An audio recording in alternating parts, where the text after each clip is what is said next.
பரம கருணாமூர்த்தியான குருவாயூரப்பனுடைய சன்னிதானத்தில் செய்யப்பட்ட ஸ்தோத்திரம் இது. மந்திரங்கள் குருமுகமாக உபதேசம் பெற்றுக்கொண்டு அதன் பிறகு சொல்லும்போதுதான் அதற்கு பலன் கொடுக்கும். இல்லைன்னா வெறும் சப்தமாக தான் இருக்கும். அதுக்கு அங்கன்யாச கரன்யாசம் ரிஷி சந்தஸ் இவைகள்லாம் உண்டு. சாதாரண பாமர மக்களும் ஒரு உத்தாரணத்தை அடையணும் அப்படின்னு ஆசைப்பட்ட வியாசாச்சாரியால்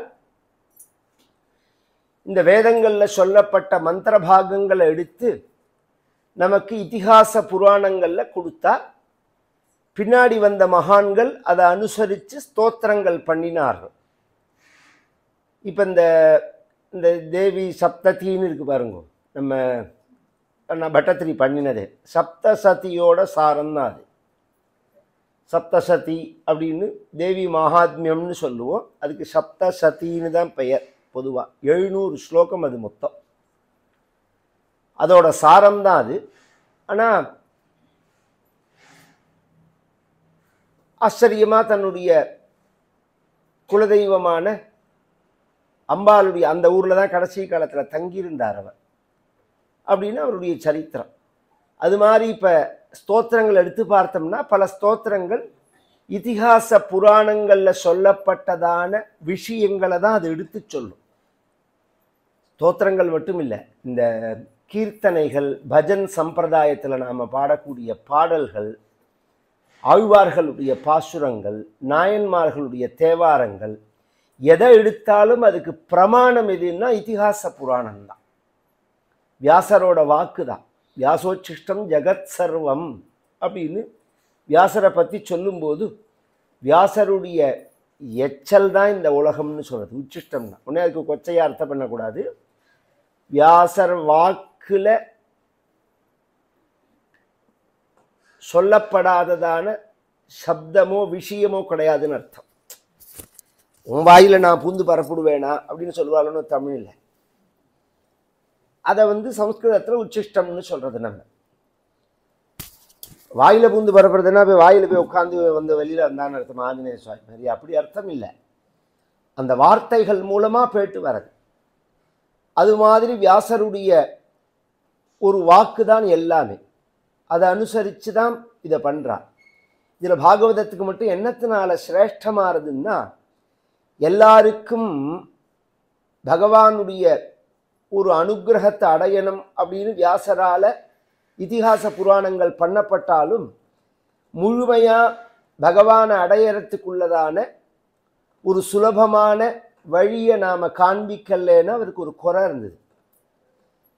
பொதுவாக வேதம் இதுதான் எல்லாத்துக்கும் பிரமாணம். நம்மளுடைய எல்லா ஆக்டிவிட்டிக்கும் பிரமாணம் எதுன்னா வேதம் தான். வேதங்களில் சொல்லப்பட்ட நுட்பமான விஷயங்களை எடுத்து நமக்கு பின்னாடி வந்த மகர்ஷிகள்லாம் அவரவர்களுடைய பாணியில் ஸ்மிருதியாவோ இதிகாசமாவோ புராணமாவோ நமக்கு எடுத்து கொடுத்தார்கள். அதில் நீதி இருக்குது, தர்மம் இருக்குது, யாகம் இருக்குது, யோகம் இருக்குது, தியானம் இருக்குது, தானம் இருக்குது, தியாகம் இருக்குது. எல்லாத்தையும் விட்டுட்டு போகிற மாதிரி இருக்குது. இதெல்லாம் அவரவர்களுக்கு எது ஒரு பிடிச்சதோ, அவரவர்கள் எது புரிஞ்சதோ அதை எடுத்து பேசினார்கள். இது எல்லாமே நமக்கு நம்ம மதத்தில் இன்றைக்கும் இருக்குது. ஆனால் எல்லாராலையும் எல்லாத்தையும் பின்பற்ற முடியறதான்னு கேட்டால் அதுக்கு பதில் சொல்ல முடியாது. இதெல்லாம் நமக்கு பிடிக்கும். எங்கே நடந்தாலும் நாம் போவோம். கும்பாபிஷேகமாக இருந்தாலும் போவோம், யாகம் பண்ணுறதா இருந்தாலும் போவோம், நம்ம பஜனையாக இருந்தாலும் போவோம். ஒரு சுவாமிஜி வேதாந்தத்தை பேசுகிறார் அப்படின்னாலும் அங்கே போய் உட்காந்துப்போம். அதற்காக ஒன்று ஒசத்தி ஒன்று மட்டம்னு நினச்சிட வேண்டாம். எல்லாமே பகவானை நோக்கி போகிற பாதைகள் தான். இதில் எல்லாராலையும் பின்பற்றக்கூடியது அப்படிங்கிறது தன்னால் சொல்லப்படணும்னு ஆசைப்பட்ட வியாசர் அது சொல்லப்படாத போதுதான் மனசாந்தி இல்லாமல் இருந்தார் பத்ரிகாசிரமத்தில். அப்போ நாரதரை சந்தித்தார். நாரதர் கேட்டார் மனசாந்தி இன்மையின் வியாசர். வியாசர் பகவானுடைய அவதாரம். அதனால் நாம் சொல்கிற மாதிரி நிம்மதி இல்லைன்னு சொல்ல முடியாது. இப்போ நமக்கெல்லாம் சொல்கிற மத்தியெல்லாம் போய் துணிஞ்சால் நிம்மதி இல்லைன்னு, அது வியாசருக்கு பொருந்தாது. அவர் பகவானுடைய அவதாரம். செய்ய வேண்டியதை செய்யாத்தினாலையும் நிம்மதி இல்லைன்னு சொல்லலாம். என் கடமைகளை நான் சரியாக செய்யலை அப்படின்னாலும் என்ன அது மனசை உறுத்தும். அது இல்லை, நான் ஒன்றை செய்யணும்னு ஆசைப்பட்டு அதை முழுமையாக செய்ய முடியலன்னாலும் அது ஒரு உறுத்தும். அது மாதிரி ஜனங்களுக்கு வேதங்களுடைய சாரங்கள் எடுத்து சொல்லணும், சுலபமான வழியை காண்பிக்கணும் அப்படின்னு ஆசைப்பட்டு நானா புராண சாஸ்திர பிரபந்தைஹி சித்தப்பிரசபம் அலபமானஹா தத்திர தத்திர அபரிதுஷ்யன்னு ஸ்ரீ நாரதோபதேசதா கேவலம் பகவத்குண அனுவர்ணன பிரதானம் பாகவத சாஸ்திரம் பிராரிப்சு தத் பிரத்யூக நிவத்தியாதி சித்தையே தத் பிரதிபாத்திய தேவதானுஸ்மரண ரூபம் ஜன்மாத்தியஸ்யேதி என்று ஸ்ரீதரியம் ஆரம்பம் பாகவதத்துக்கு டீக்கா எழுதினார் ஸ்ரீதர சுவாமிகள்னு ஒரு மகா. அதை ஆரம்பிக்கிறதேவே சொல்றார், என்னத்துக்காக இந்த பாகவதத்தை பண்ணினார் வியாசர் அப்படின்னு சொல்லும்போது. அப்போ பாகவதம் அப்படிங்கிறது தான் கடைசி புராணம். கடைசி புராணம் பாகவதம் தான். கலிக்கு முந்தினதான ஒரு புராணமாகவும் அது அமையிறது.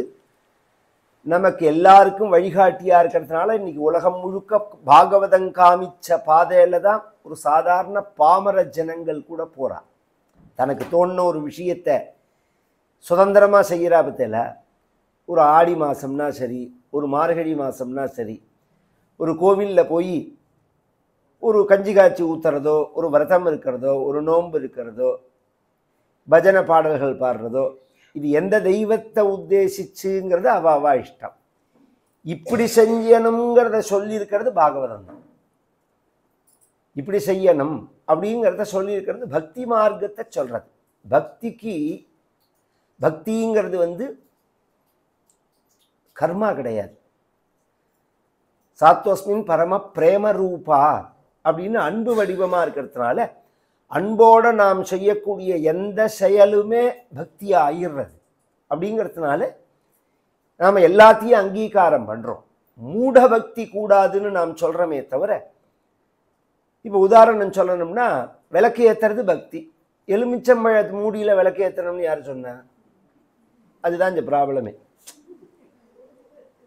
விளக்கு ஏத்துறது பக்தி தான், எலுமிச்சம்பழ மூடியில விளக்கு இது மாதிரி ஒரு இந்த ரெண்டையும் கொண்டு மிக்ஸ் பண்ணி தப்பு பண்ணக்கூடாது. நீ விளக்கேத்துறது சாஸ்திரம், எலுமிச்சம்பழ மூடியில விளக்கேற்றணும்னு உனக்கு யாரு சொன்னான்னு சொன்னா, யாரோ ஜோசியர் சொன்னாம்பா, ஒரு புத்தகத்துல போட்டிருக்கும்பா, அவனை கேட்டா அவன் யாரோ சொல்லுவான்பா. இப்படி யார் சொன்னான்னு கடைசி மட்டும் பிரமாணம் சொல்ல மாட்டான். இங்க என்ன விஷயம்னா, அதுக்கு ஏதாவது ஒரு ரிஷி சொல்லியிருக்கணும். இந்த பாதை இந்த இடத்துக்கு போகும்னு நாம போற பாதையில தான் போவோமே தவிர முட்டுச்சந்தில போலாமா? நம்ம அப்படி கூடாது. டெட் எண்டா உள்ள பாதையில போகக்கூடாது நம்ம. அது மாதிரி அப்ப மற்ற மதங்களுக்கு நமக்கு வித்தியாசம் இல்லைன்னு ஆயிடும். அதைத்தான் நாங்க கண்டிக்கிறோமே தவிர பக்தியை கண்டிக்கல. பக்திங்கிற பேர்ல சில அசாஸ்திரியமான காரியங்களை செய்யக்கூடாது அப்படிங்கிறது தான் இந்த விஷயம். பாகவதத்தை அனுசரித்து நாராயணியம் செய்யப்பட்டது.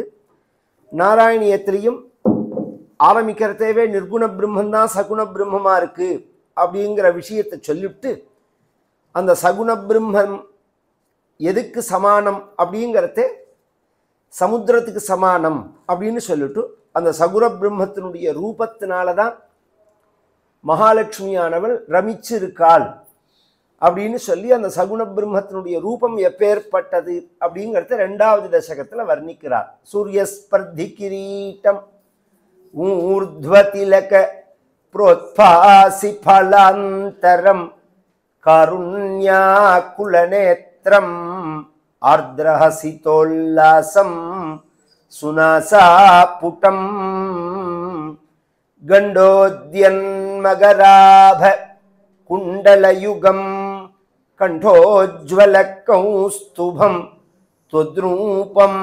வனமல்யாரபடல ஸ்ரீவத்சதீப்ரம் பஜே கேயூராங்கத கங்கணோத்தம மகாரத்னாங்குலீயாங்கித ஸ்ரீமத்பாஹு சதுஷ்க சங்கதகதா சங்காரி பங்கேருஹா காஞ்சித் காஞ்சன காஞ்சிலாஞ்சிதல சத்பீதாம்பர பீதாம்பராலம்பினி ஆலம்பே விமலாம்புஜத்யுதிபதாம் மூர்த்திம் தவார்த்திச்சிதம். பாகவதத்தை அனுசரித்து நாராயணியம்னு சொன்னேன். இந்த நாரதர் என்ன உபதேசம் பண்ணினார் வியாசருக்கு? சுலபமான வழி எதுங்கிறத உபதேசம் பண்றார். சுலபமான வழி எது அப்படிங்கிறத எப்படி உபதேசம் பண்றார்னா தன் சரித்திரத்தை சொல்லி சொல்றார். ஒரு பாமர ஜனமும் பகவத் பதத்தை அடைய முடியும் அப்படிங்கிறதுக்கு என்னோட வாழ்க்கை ஒரு பிரமாணம். நான் ஒரு வேலை செய்கிற வீடு பெருக்கி தொடச்சு வேலை செய்யக்கூடியவளுடைய ஒரு மகன். எனக்கு அப்பா கிடையாது. சின்ன வயசுலேயே அப்பா காலம் ஆயிட்டா. 4 வீடு வேலை செஞ்சு எங்கள் அம்மாவும் நானும் வாழ்ந்துன்னு வரத்தே ஒரு சாதுக்கள் எங்கள் ஊருக்கு வந்தார்கள். சில மகான்கள். அவர்கள் தங்கி இருக்கிற இடத்த பெருக்கி துடைக்கிறதே என்ன அவர்களோட பழக விட்டாள் எங்கள் அம்மா. நான் அவர்களுக்கு பூஜைக்கு பூ கொண்டு கொடுக்கறது, பழைய பூவை கொண்டு போடுறது, அவர்களுக்கு வேர்த்தா விசுறது, பூஜை பாத்திரங்கள்லாம் எடுத்து வைக்கிறது, எங்கள் அம்மா தேய்ச்சா கொண்டு வைக்கிறது, இது மாதிரி காரியங்கள்லாம் செஞ்சு அவர்களோடையே இருந்து அவர்களோடையே சாப்பிட்டு அப்படிங்கிறதே இந்த குழந்தை தன்னோடையே இருக்கிறத பார்த்துட்டு அவர்கள் எனக்கு பகவத் குணத்தை சொன்னார்கள். யாரோட பழகிறமோ அது மாதிரி எண்ணம், அது மாதிரி பேச்சு, அது மாதிரி செயல் வரும் அப்படிங்கிறது இயற்கை. அதுதானே இந்த ப்ராப்ளமே. இன்னைக்கு எல்லா இடத்துலையும் என்ன பண்ணுறான்னா, சமீப காலத்தில் நான் கவனிச்சுன்னு வரேன், பொத்தாம்பதுவாக சொல்கிறேன், ஒருத்தரை குறிப்பிட்டு சொல்லலை. ஒரு நாடகமோ சினிமாவோ மீட்டிங்கோ பேச்சோ சுதந்திரம் வேணும், கட்டுப்படுத்தக்கூடாது. யார் எதை வேணாலும் செய்யலாம், எங்கள் இஷ்டம் எங்கள் வாழ்க்கை, சாப்பிட்றதோ வாழறதோ ட்ரெஸ்ஸிங் சென்ஸோ அப்படிங்கிறா. அதில் ஒன்றும் மாற்று கருத்தே கிடையாது. ஆனால் உன்னோட விருப்பம் உன்னோட விருப்பமானு தான் கேள்விங்க. நான் சொல்கிறத கவனித்து கேளுங்க. நீ என்ன விரும்புகிறேங்கிறத யார் தீர்மானம் பண்ணுறான்னா மீடியாக்காரன் தீர்மானம் பண்ணுறான். அது உனக்கு புரியல. நீ என்ன விரும்பணுங்கிறதையோ நீ என்ன விரும்புகிறேங்கிறதையோ யார் தீர்மானம் பண்ணுறார்கள் அப்படின்னு சொன்னால் நீ தீர்மானம் பண்ணலை. நீ நன்னா படித்து சுயமாக சிந்திச்சு அதுலேருந்து ஃபில்ட்ரு பண்ணி இதை நான் விரும்புகிறேன் அப்படின்னு சொன்னால் அது நியாயமான வாழ்க்கை. அப்படி இல்லையே. நீ என்ன விரும்பணுங்கிறத அவன் தீர்மானம் பண்ணுறான். நீ என்ன சாப்பிடணும், நீ என்ன ட்ரெஸ்ஸை போட்டுக்கணும், நீ என்ன பேசணும், நீ எப்படி வாழணும் அப்படிங்கிறத. அதுவும் முக்கிய டார்கெட்டே நம்ம ஹிந்து மதத்தை உடைக்கிறது தான். இந்து தர்மங்களை கல்ச்சங்களை நாசம் பண்ணுறது. மற்ற மதங்களில் போய் இந்த கை வச்சு பேசுறதெல்லாம் கிடையாது. ஏதாவது ஒரு சினிமா ஒரு ட்ராமாவில் நான் பர்தா போட்டுக்க மாட்டேன்னோ நான் சிலுவை போட்டுக்க மாட்டேன்னோ சொல்லி ஒரு வசனத்தை காமிச்சிருங்க பார்ப்போம். முடியாது. இதில் தான் டார்கெட் வைக்கிறா. அப்போ என்ன ஆறுது அப்படின்னு சொன்னால் உன் விருப்பப்படி நீ, அதுவும் பொம்மநாட்டி குழந்தைகளை தான் புத்தியை கலைச்சி வர்றது. உன் விருப்பப்படி வாழறதுல தப்பே கிடையாது. பெண் உரிமைங்கிறதையோ பெண் சுதந்திரங்கிறதையோ அல்லது பெண்களை கௌரவமாக நடத்தணுங்கிறதையோ நமக்கு இன்னொருத்தர சொல்லித்தர வேண்டாம். உலகத்திலேயே பெண்ணை தெய்வமாக சொல்கிற ஒரே மதம் நம்ம மதம்தான். மற்ற மதங்களில் பெண் தெய்வங்கிறதே கிடையாது. மாத்திரே நமகான்னு ஆரம்பிக்கிறோம். லலிதா சகஸ்ரநாம ஆரம்பிக்கிற தேவை. யாதேவி சர்வபூதேஷு மாத்ருரூபேன சம்ஸ்திதா நமஸ்தஸ்தி நமஸ்தஸ்தி நமஸ்தஸ்தி நமோ நமகான்னு பூமிக்காகட்டும் மலைக்காகட்டும் நதிகளுக்காகட்டும் எந்த இடத்துக்கு போனாலும் ஸ்திரீ ரூபமாக நாம் அதை உபாசனை பண்ணுறோம், வழிபடுறோம். கண்ணியமாக இருக்கணுங்கிறத நாம் சொல்ல போக அதை அவன் வேணும்னு ட்விஷ் பண்ணி விட அப்போ என்ன ஆறுது அப்படின்னு சொல்லிட்டா இந்த சுதந்திரம் அப்படிங்கிற பேரில் கல்ச்சர் நாசமாறுது. வாழ்க்கை முறையை சிதைக்கிறாவா. வாழ்க்கை முறையை சிதைச்சு நம்மளை இது பண்ணுறா. இப்போ நான் இந்த விஷயத்தை எதுக்கு எடுத்தேன்னா, நாம் எதை ஒட்டி வாழறோம், யாரோட வாழறோம். ஒரு காலத்துலலாம் நமக்கு இந்த மாதிரி அந்நிய கலப்புகள் இல்லாததுனால நம்ம வாழ்க்கையில் நாம் இருந்தோம். நமக்கு பிடிச்சதான வாழ்க்கையில் இருந்தோம். ஒரு படிப்பு உண்டு, கோவில் உண்டு, உற்சவங்கள் உண்டு, இது மாதிரி பஜனைகள் உண்டு, நல்ல சத்கதைகள் உண்டு, நல்ல உபகாரம் பண்ணுறது, இது மாதிரி தான். ஒரு பெரிய நம்ம எல்லாருமே கிராமத்தில் அந்த காலத்தில் பார்த்தேன்னா சத்தி நடக்குமோன்னு பந்தி நடக்குமோன்னு அன்னதானம் பண்ணுவாளுன்னு யாருக்காவது ஞாபகம் இருக்கா? கிராமத்துக்காராலே எடுத்து தூக்குச்சட்டி எடுத்து பரமாறுவா. குழந்தைகள்லாம் கங்காமிர்தம் கங்காமிர்தம்னு ஜலம் கேட்டுன்னு போகும். பப்படாம் போடுவா, பக்ஷணம் போடுவா. இந்த பரமாறுறதெல்லாம் வந்து ஆண்களே பரமாறுவா, ஸ்திரீக்களே பரமாறுவா. இது வந்து நிர்பந்தம் கிடையாது, அவ விருப்பம். ஏன்னா அது மாதிரி அவளுக்கு லைஃப் ஸ்டைல் இருந்தது. இப்ப அப்படி கிடையாது. இதை மாற்றி குட்டிச்சவர் பண்றது யாரு? வெளிக்காரன். அப்ப நாம அதுக்கு ஒரு தடை போடுறதே அதை வந்து தடையா சுதந்திரத்தை இழக்கிற மாதிரி காமிக்கிறான். அதை நாம தான் குழந்தைகளுக்கு புரிய வச்சு நிதானமா நடத்தணும். இந்த நாரதர் வந்து இந்த இந்த ஞானிகளோட பழகினத்தினால இதை எப்படி அவன் ஆரம்பிச்சான்னா படிப்புல தான் ஆரம்பிச்சான். இந்த நாசம் பண்ணணுங்கிறத வரலாம். ஸ்கூல் எஜுகேஷனை நிறைய எல்லா இடத்துலையும் இன்ஸ்டிடியூஷனை திறந்து நான் உங்களுக்கு நல்ல படிப்பை தரேன், நான் உங்களுக்கு நல்ல வைத்தியம் பண்ணுறேன் அப்படிங்கிற பெயரில் உள்ள பூந்து அத்தனை நாசம் பண்ணிவிட்டான். அவளுடைய நோக்கம் நல்ல படிப்பையோ வைத்தியத்தையோ தரது கிடையாது, நாசம் பண்ணணுங்கிறது தான் நோக்கமே.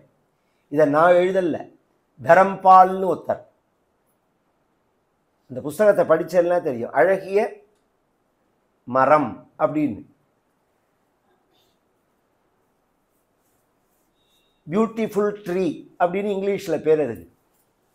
இந்த மெக்காலே வந்து எப்படி இதை குட்டிச்சவர் பண்ணினார், அதுக்கு முன்னாடி இந்த தேசம் எஜுகேஷன் இல்லாமல் இருந்ததா, எத்தனை படிப்புகள் இருந்தது, இங்கே ஸ்கூல் நடந்தது அப்படிங்கிறதெல்லாம் ரெக்கார்டு பையாக எடுத்து போட்டிருக்கார் அவர். நிறையா ஸ்கூல் பாடசாலைன்னு பேர் அந்த காலத்தில், நிறையா பள்ளிக்கூடங்கள் இருந்தது, எல்லாருக்குமே கல்வி கற்கப்பட்டது, பிராமணர்கள் கிடையாது, எல்லாருக்கும் கல்வி உண்டு.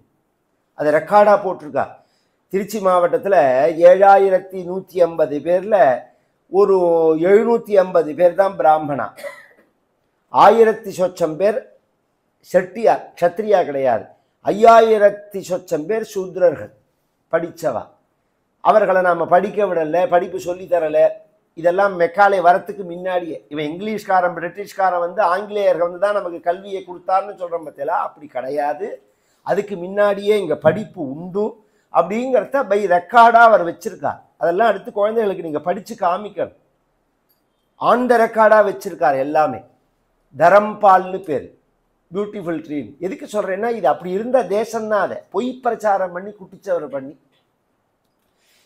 சங்கத்தினால தான் வாழ்க்கை தீர்மானம் பண்ணப்படுகிறது.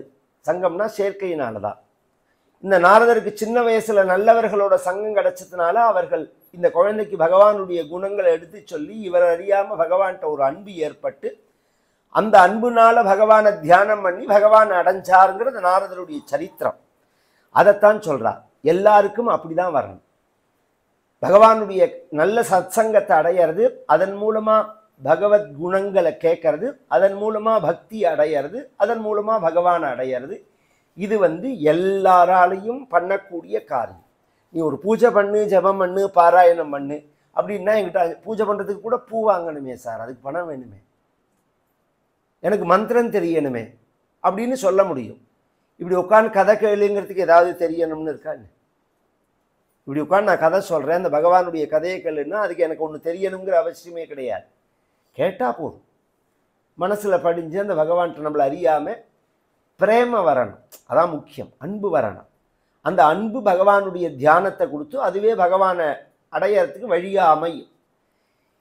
அந்த நாரதர் பகவானை தரிசனம் பண்ணினார், சாட்சாத்காரத்தை அடைஞ்சார் அந்த ஜென்மாவிலேயே அப்படிங்கிறத சொல்லும்போது அந்த ஸ்வரூபத்தை தானும் அனுபவிக்கணுங்கிறதே பட்டத்திரிக்கு தரிசனமானது. அந்த தரிசனத்தை அப்படியே வர்ணிக்கிறார் 2வது ஸ்கந்தத்திலேயே. பகவான் எப்படி பிரகாசிக்கிறான் குருவாயூரப்பன்னா, சூரிய ஸ்பர்தி கிரீட்டம், உதயகால சூரியனை மங்கும் பண்ணக்கூடியதான ரத்னமயமான ஸ்வர்ணமயமான பிரகாசிக்கக்கூடியதான கிரீட்டம், அழகானதான நெற்றி, காக்கை சிறகு போல் பிரகாசிக்கக்கூடிய சுருட்டை தன்மையோட கூடியதான அலக பாரங்கள், கேசங்கள், ஊர்துவ திலகம், மேலே இருக்கப்பட்டதான திலகம், அழகானதான நெற்றி, வில் போல் வளைந்ததான 2 புருவங்கள், காது பரிந்தம் நீண்டதான கருணுதம்பிய கண்கள், உயர தூக்கப்பட்டதான மூக்கு, செவந்ததான உதடு, முத்து போன்றதான பற்கள், பக்தர்களுடைய துக்கத்தை போக்கக்கூடியதான புன் சிரிப்பு, கண்ணாடி போல கன்னங்கள், 2 காதலியும் மகர குண்டலங்கள் பிரகாசிக்கிறது. பகவானுடைய கழுத்து சங்கம் போல பிரகாசிக்கிறது. அந்த கழுத்துல மந்தார மாலை, வைஜெயந்தி மாலை, துளசி மாலை, முத்து மாலைகள் பிரகாசிக்கிறது. அழகான தோள்கள், 4 கைகள், தோல் வளைகள், கங்கணங்கள், கைகளில் மோதிரங்கள், 4 கைகள்லையும் சங்கம், சக்கரம், கதை, பத்மம்னு பிரகாசிக்கிறது. மார்புல ஸ்ரீவத்சம் பிரகாசிக்கிறது. மகாலட்சுமி பிரகாசிக்கிறாள். குறுகியதான இடுப்பு, திவ்யமான பீதாம்பரம், அதன் மேல ஒட்டியானம், அழகான தொடைகள், அழகானதான கால்கள், அந்த கால்களில் நவரத்ன கொலுசு பிரகாசிக்கிறது. முத்து போன்றதான நகங்கள், தாமரை போன்றதான பாதம். ஆலம்பே விமலாம்புஜ திதிபதாம் மூர்த்திந்த வார்த்திச்சிதம். அந்த தாமரை போல உள்ள அந்த பாதங்களை பிடிச்சிட்டு தொங்கரேன் குருவாயூரப்பான்னா, என்னுடைய ஆர்த்தியை, உன்னோட மூர்த்தி தான் என்னுடைய ஆர்த்தியை போக்கணும் அப்படின்னு சொல்லி இப்பேற்பட்டதான ஒரு சொரூபானுபவம் இருக்கு. இது எங்க போனாலும் கிடைக்காது. எத்ரைலோக்கிய மகீயசோபி மகிதம். இது எப்பேற்பட்ட ஸ்வரூபம்!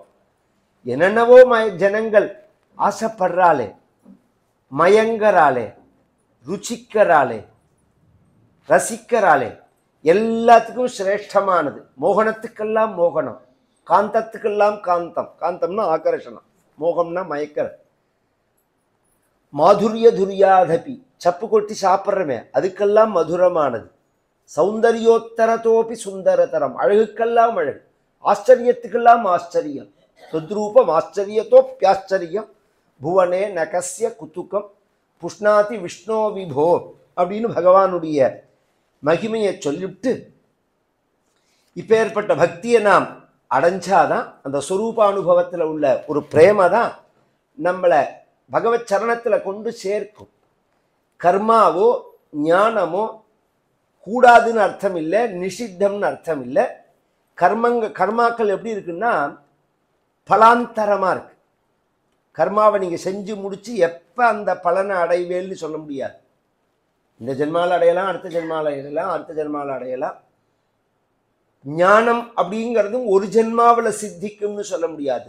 இந்த வேதாந்தங்கள் இருக்கு பத்தியில, சந்நியாச ஆசிரமங்கள் இருக்கு பத்தியில, இதை நாம் 2 வகையாக சாஸ்திரம் பிரிக்கிறது.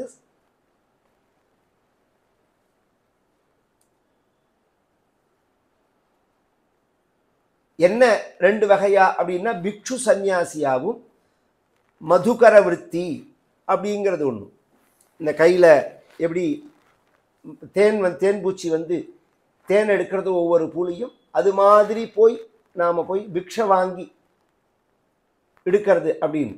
இதுக்கு சமயக் ஞானம், சாஸ்திர ஞானம், சந்நியாசம் பிக்ஷு சந்நியாசமாக எடுத்துக்கிறது. சாஸ்திரங்களை வாசித்து ஞானத்தை அடைஞ்சாதான் மோட்சம். ஞானம் இல்லாமல் மோட்சம் கிடையாது. ஞானம் எப்போ சித்திக்கும்னு சொல்ல முடியாது. பேசுறதெல்லாம் நன்னா பேசலாம். பகவத்கீதைக்கு அவர் மாதிரி வியாக்கியானத்தை சொல்ல முடியாது அப்படின்னு சொல்லி முடித்த உடனே டிஃபனுக்கு ஏன் சட்னி இல்லைன்னு கோச்சுட்டாருன்னு வச்சுக்கோங்க. இட்லிக்கு சட்னி இல்லைன்னு கத்தினார்னா என்ன பகவத்கீதை? போட்டதை அப்படியே திங்கணும். உப்பு இல்லை உரப்பு இல்லைன்னு கூட சொல்லக்கூடாது. இதெல்லாம் அபியாசம். ஒரு 30-40 வயசு பிறந்த வேணா இதெல்லாம் வச்சுக்கலாமே தவிர, சில பேர் சொல்லுவா, நான் அப்படிலாம் சொல்கிறது இல்லையா, 80 வயசில் நாக்கு செத்து போனதுக்கு அப்புறம் சொல்லுவான். அப்படி இல்லை. நாக்கு நன்னா இருக்கிறதேவே அபியாசத்துக்கு கொண்டு வந்துடும். ஒரு 20-25 வயசு பிறந்த குழந்தைலாம் இருக்கிறது விஷயம் வேறு. அதுக்கப்புறம் உப்பு இல்லைன்னாலும் அப்படியே சாப்பிடணும். உப்பு இல்லைன்னு குறையும் சொல்லக்கூடாது. சாப்பிட்டு முடிச்சதுக்கு அப்புறம் நீ வேணா கொஞ்சம் உப்பு போட்டுட்டேன்னா நன்னா இருக்குன்னு மனைவிட்ட சொல்லிட்டு போகலாமே தவிர, உப்பு இல்லாமல் ஏன் சமைச்சு தொலைச்சேன்னு சொல்கிறதா? அப்படி சொல்லக்கூடாது. இல்லை, அவா சாப்பிட்டா புரிஞ்சுக்கிறா, வேணும்னா போட்டுக்கிறா, நம்ம ஏன் குறைய சொல்லுவானு. இது நம்ம மேலே இறக்கம் வரும். இப்படி சாப்பிட்டுட்டு உப்பு இல்லைன்னு நீங்கள் சொன்னேன்னா வச்சுட்டே இருப்பா. எதை பண்ணி போட்டாலும் உங்கள் அம்மா மாதிரி குறை சொல்லிகிட்டே இருக்கு, திருப்தியே இல்லாத ஜென்மம் அப்படின்னு சொல்லிட்டு ஒரே வார்த்தையில் போயிடுவா. நீங்கள் உப்பு இல்லாமல் சாப்பிட்டுட்டு போனேன்னு வச்சுக்கோங்களேன், ஐயோ பாவம் பிராமணர் இப்படியே சாப்பிட்டு போயிருக்காரு அப்படின்னு ஒரு இறக்கம் வரும். நாளைக்கு ஒழுங்காக செய்யணுங்கிற எண்ணமும் வரும். நீங்கள் கண்டிச்சதுனாலேயோ தோஷத்தை சொன்னதுனாலேயோ அது சரியாகும்னு சொல்ல முடியாது. நமக்கு ரெண்டாவது, அது நான் சொல்கிறதெல்லாம் இப்போ அவளை பற்றின விஷயமே இல்லை. நமக்கு உள்ள ஜிதேந்திரியத்துவ தானே நான் சொல்கிறது. நாம் என்ன ஆண் பெண் வித்தியாசம் சொல்லலை. பொதுவாக நாம் ஜிதேந்திரியமாக இருக்கணுங்கிறத பழகிக்கணும். சுத் வியாதிஷ்ட நிவர்த்தியதாம் அப்படிங்கிறாள் ஆச்சாரியா. சாப்பாடுங்கிறது வியாதிக்கு மாத்திரை சாப்பிட்ற மாதிரி. ஒரு பசி நிவர்த்தி. பசிங்கிற ஒரு வியாதி, அதுக்கு சாப்பிட்றோம், ஏதோ சாப்பிடணும் அப்படிங்கிறது தான் விஷயமே தவிர அதில் போய் போட்டு ரொம்ப குழப்பிக்கலாம் கூடாது. ரொம்ப ஜாஸ்தி ஆகாரத்தில் புத்தியை செலுத்தினாலும் ரொம்ப தூக்கத்தில் புத்தியை செலுத்தினாலும் ஞானம் சித்திக்காது. அதனால் விழித்திருந்தார் விவேகானந்தர். நம்ம நோக்கமே வேற அப்படிங்கிறத ஞானத்துக்கும் பகுனாம் ஜென்மநாமந்தே அப்படின்னு இருக்கு. கர்மாவை பற்றி சொல்லும்போது அநேக ஜென்ம சம்சித்தா அப்படின்னு பகவான் சொல்றான். தூரேகி அவஹிதம் கர்ம அப்படின்னு கர்மாவை பற்றி சொல்லும்போது ரொம்ப தூரத்தில் இருக்கு அப்படின்னு சொல்றான். ஆனா பக்தி எப்படி இருக்கு? தொத்பக்திஸ்து கதாமிருதா ரசஜரி நிர்மஜ்ஜனேன ஸ்வயம் சித்யந்தி விமல பிரபோத பதவீம் அக்லேஷதஸ்தன்வதி. இது கேட்கும் போதே ஆனந்தமா இருக்கு. கர்மாவோ ஞானமோ அபியாசமா இருக்கு, இது ஆசக்தியா இருக்கு. நம்ம கேட்டுட்டே இருக்கிறதேவே புரியுற மாதிரி சொல்லணும்னா, ஒரு ட்ரீட்மெண்ட் எடுத்துக்கிறோம்னு வச்சுக்கோங்களேன். அந்த ட்ரீட்மெண்ட்டை நாம் எடுத்துக்கிற போது சாப்பிடக்கூடிய மருந்துகள் விருப்பம் இல்லாமல் சாப்பிட்றோம். நாம் அதையே ஒரு புஷ்டியா ஒரு ஜூஸ், ஒரு நியூட்ரிஷன்லாம் சொல்கிற மாதிரி இந்த மாதிரி நல்ல சத்தான ஆகாரங்கள் சாப்பிடும்போது ஒரு பாயசம், பால் பாயசம் சாப்பிட்றோம்னா அது உடம்புக்கு ஆரோக்கியத்தையும் கொடுக்கறது, தெம்பையும் கொடுக்கறது, பசியையும் போக்குறது. இதுக்கு தான் நாம் சாப்பிட்றது. ஆனால் சாப்பிடும்போது இத்தனையும் தாண்டி ஒரு டேஸ்ட் இருக்குது. இந்த டேஸ்ட் வெறிஞ்சாதம் சாப்பிட்டா வராது. வெறிஞ்சாதம் சாப்பிட்டா பக்தி போகும், இது பசி போகுமே தவிர, பசி நிவர்த்தி ஆகுமே தவிர அனுபவம்ங்கிறது கிடைக்காது. எப்படி இது மாதிரி சுவையான ஒன்றை சாப்பிடும்போது அனுபவம்ங்கிறது கிடைக்கிறதோ அது மாதிரி பக்திங்கிறது இப்போ இந்த மாதிரி நாமாவை சொன்னாலோ கேட்டாலோ பூஜைகளை பண்ணினாலோ பகவானை நினைச்சாலோ நமக்கு அந்த அனுபவங்கள் வரது. அந்த அனுபவங்கள் கதாமிருதா ரசஜரி நிர்மஜ்ஜனேன ஸ்வயம் சித்யந்தி விமல பிரபோத பதவி. நம்மளுடைய சித்தத்தில் உள்ள அழுக்கெல்லாம் போக்கி, அதுவும் எப்படி போக்குறதுன்னா அக்லேஷதஸ்தன்வதின்னா, கிளேசம் சிரமம் இல்லாமல். மற்றதெல்லாம் ரொம்ப சிரமம், இதுக்கு சிரமமே கிடையாது. உட்காந்து கதை கேட்கறதுல என்ன சிரமம்? உட்காரணுங்கிறது தான் விஷயம். நாம் உட்காராமையும் இல்லை, வம்பு கேட்காமையும் இல்லை. இது இல்லைன்னா செல்லை போட்டு கேட்க போகிறோம், டிவியை போட்டு கேட்க போகிறோம், இல்லைன்னா யார்த்தையா பேசி அவளை பேச சொல்லி கேட்க போகிறோம். நம்ம என்ன மௌன விரதமாக இருக்கோம்? இன்னொருத்தரோட பேசாமையா இருக்கோம்? அப்படிலாம் ஒன்றும் இல்லையா. அதுவும் இப்போ இந்த செல்லு வந்ததுக்கு அப்புறம் யார் பைத்தியம் யார் நல்லா இருக்கிறவனே புரியல. முந்திலாம் தானாக பேசின்னு போனால் பைத்தியம்னு சொல்லுவோம் நாம. இப்போ ரோட்டில் அத்தனை பேரும் அப்படி தான் பேசின்னு போகிறான். இவன் அதில் இப்போ முந்திலாம் கையில் செல்லு இருக்கும், இப்போ காதில் எதையோ மாட்டின்றான். இவன் வெறுமனை பேசுகிறானா, நன்னா இருக்கிறவனா நன்னா இல்லாதவனா அதுவே புரியல. பேச்சு, அதுவும் பேச்சு பேச்சு பேச்சு பேச்சு. அது யார் சமைக்கிறதே பேசுறது, உப்பு போட்டோமா போடலையான்னு புரியாம. ஆஃபீஸில் பேச்சு, வேலை செய்வா பேச்சு, டிரைவர் பண்ணான்னா டிரைவர் ஓட்டுறது என்னமோ அமெரிக்க ஜனாதிபதி மாதிரி அந்த நிமிஷம் வேஸ்ட்டாக போயிடக்கூடாதுங்கிற மாதிரி நினைப்பு. அவனே வெட்டியாக தான் உட்காந்துருக்கான். இது மாதிரி ஒரு நினைப்பு. இதை எங்கே போனாலும் அந்த வேலையை விட்டுட்டு ஃபோன் பேச வேண்டியது. இதெல்லாம் இது மாதிரி வம்பு தானே பண்ணுறோம் நாம. அதுக்கு பதிலாக பகவானுடைய குணங்களை கேட்கலாமே, பகவன் நாமாவை சொல்லலாமே, பகவத் ரூபத்தை அனுபவிக்கலாமே. இதுதானே நமக்கு சித்த சுத்திய, மனசுல உள்ள அழுக்கு தாபத்தை போக்கும். நீங்க வசதியை ஏற்படுத்திக்கலாம். சௌக்கியம் வேற, வசதி வேற. கோடிக்கணக்கான ரூபாய்க்கு சமுத்திரக்கரையில் பங்களா கட்டி சென்ட்ரல் ஏசி பண்ணி 10 காரை வச்சுன்றதுனால சௌக்கியமா இருக்கான்னு சொல்ல முடியாது. கஷ்டப்படுறவாளை எத்தனை பேரை காமிக்கிட்டோன்னா தவிப்பான். எப்போ யார் வருவாளோ என்ன, கதவை தட்டினாலே பயப்படுவான். அதே சமுத்திரக்கரையில் குடிசை வாசலில் ஜம்முன்னு கட்டில் போட்டுண்டு அந்த சமுத்திர காற்றுல ஆனந்தமாக தூங்குறவா எத்தனை பேரை காமிக்கிட்டோம். நாளைய பற்றின பயம் கிடையாது, பயமில்லாத வாழ்க்கை. அது சௌக்கியமா, இது சௌக்கியமா? சௌக்கியம் வேற, பணம் வேற. பணத்துக்கு சௌக்கியத்துக்கு சம்பந்தமே கிடையாது. சௌக்கியம்ங்கிறது மனசு சார்ந்த விஷயம். அது அந்த ஆனந்தத்தை கொடுக்கக்கூடியது. சிரமம் இல்லாம பகவன் நாமாவானது, பகவத் கதா சிரவணமானது சத்ய சித்திகரி, உடனே பலனை கொடுக்கும். ஜயத்யை விபோ சைவாஸ்து மே த்வத்பத பிரேம பிரௌಢி ரசாத்ரதா த்ருததரம் வாதால யாதீஸ்வரா. அது எப்பேற்பட்டது அப்படின்னா பிரேம பிரௌಢி ரசாத்ரதா. இதெல்லாம் எப்படி தமிழ் வியாக்கியானங்கள்லாம் பண்ண முடியும்?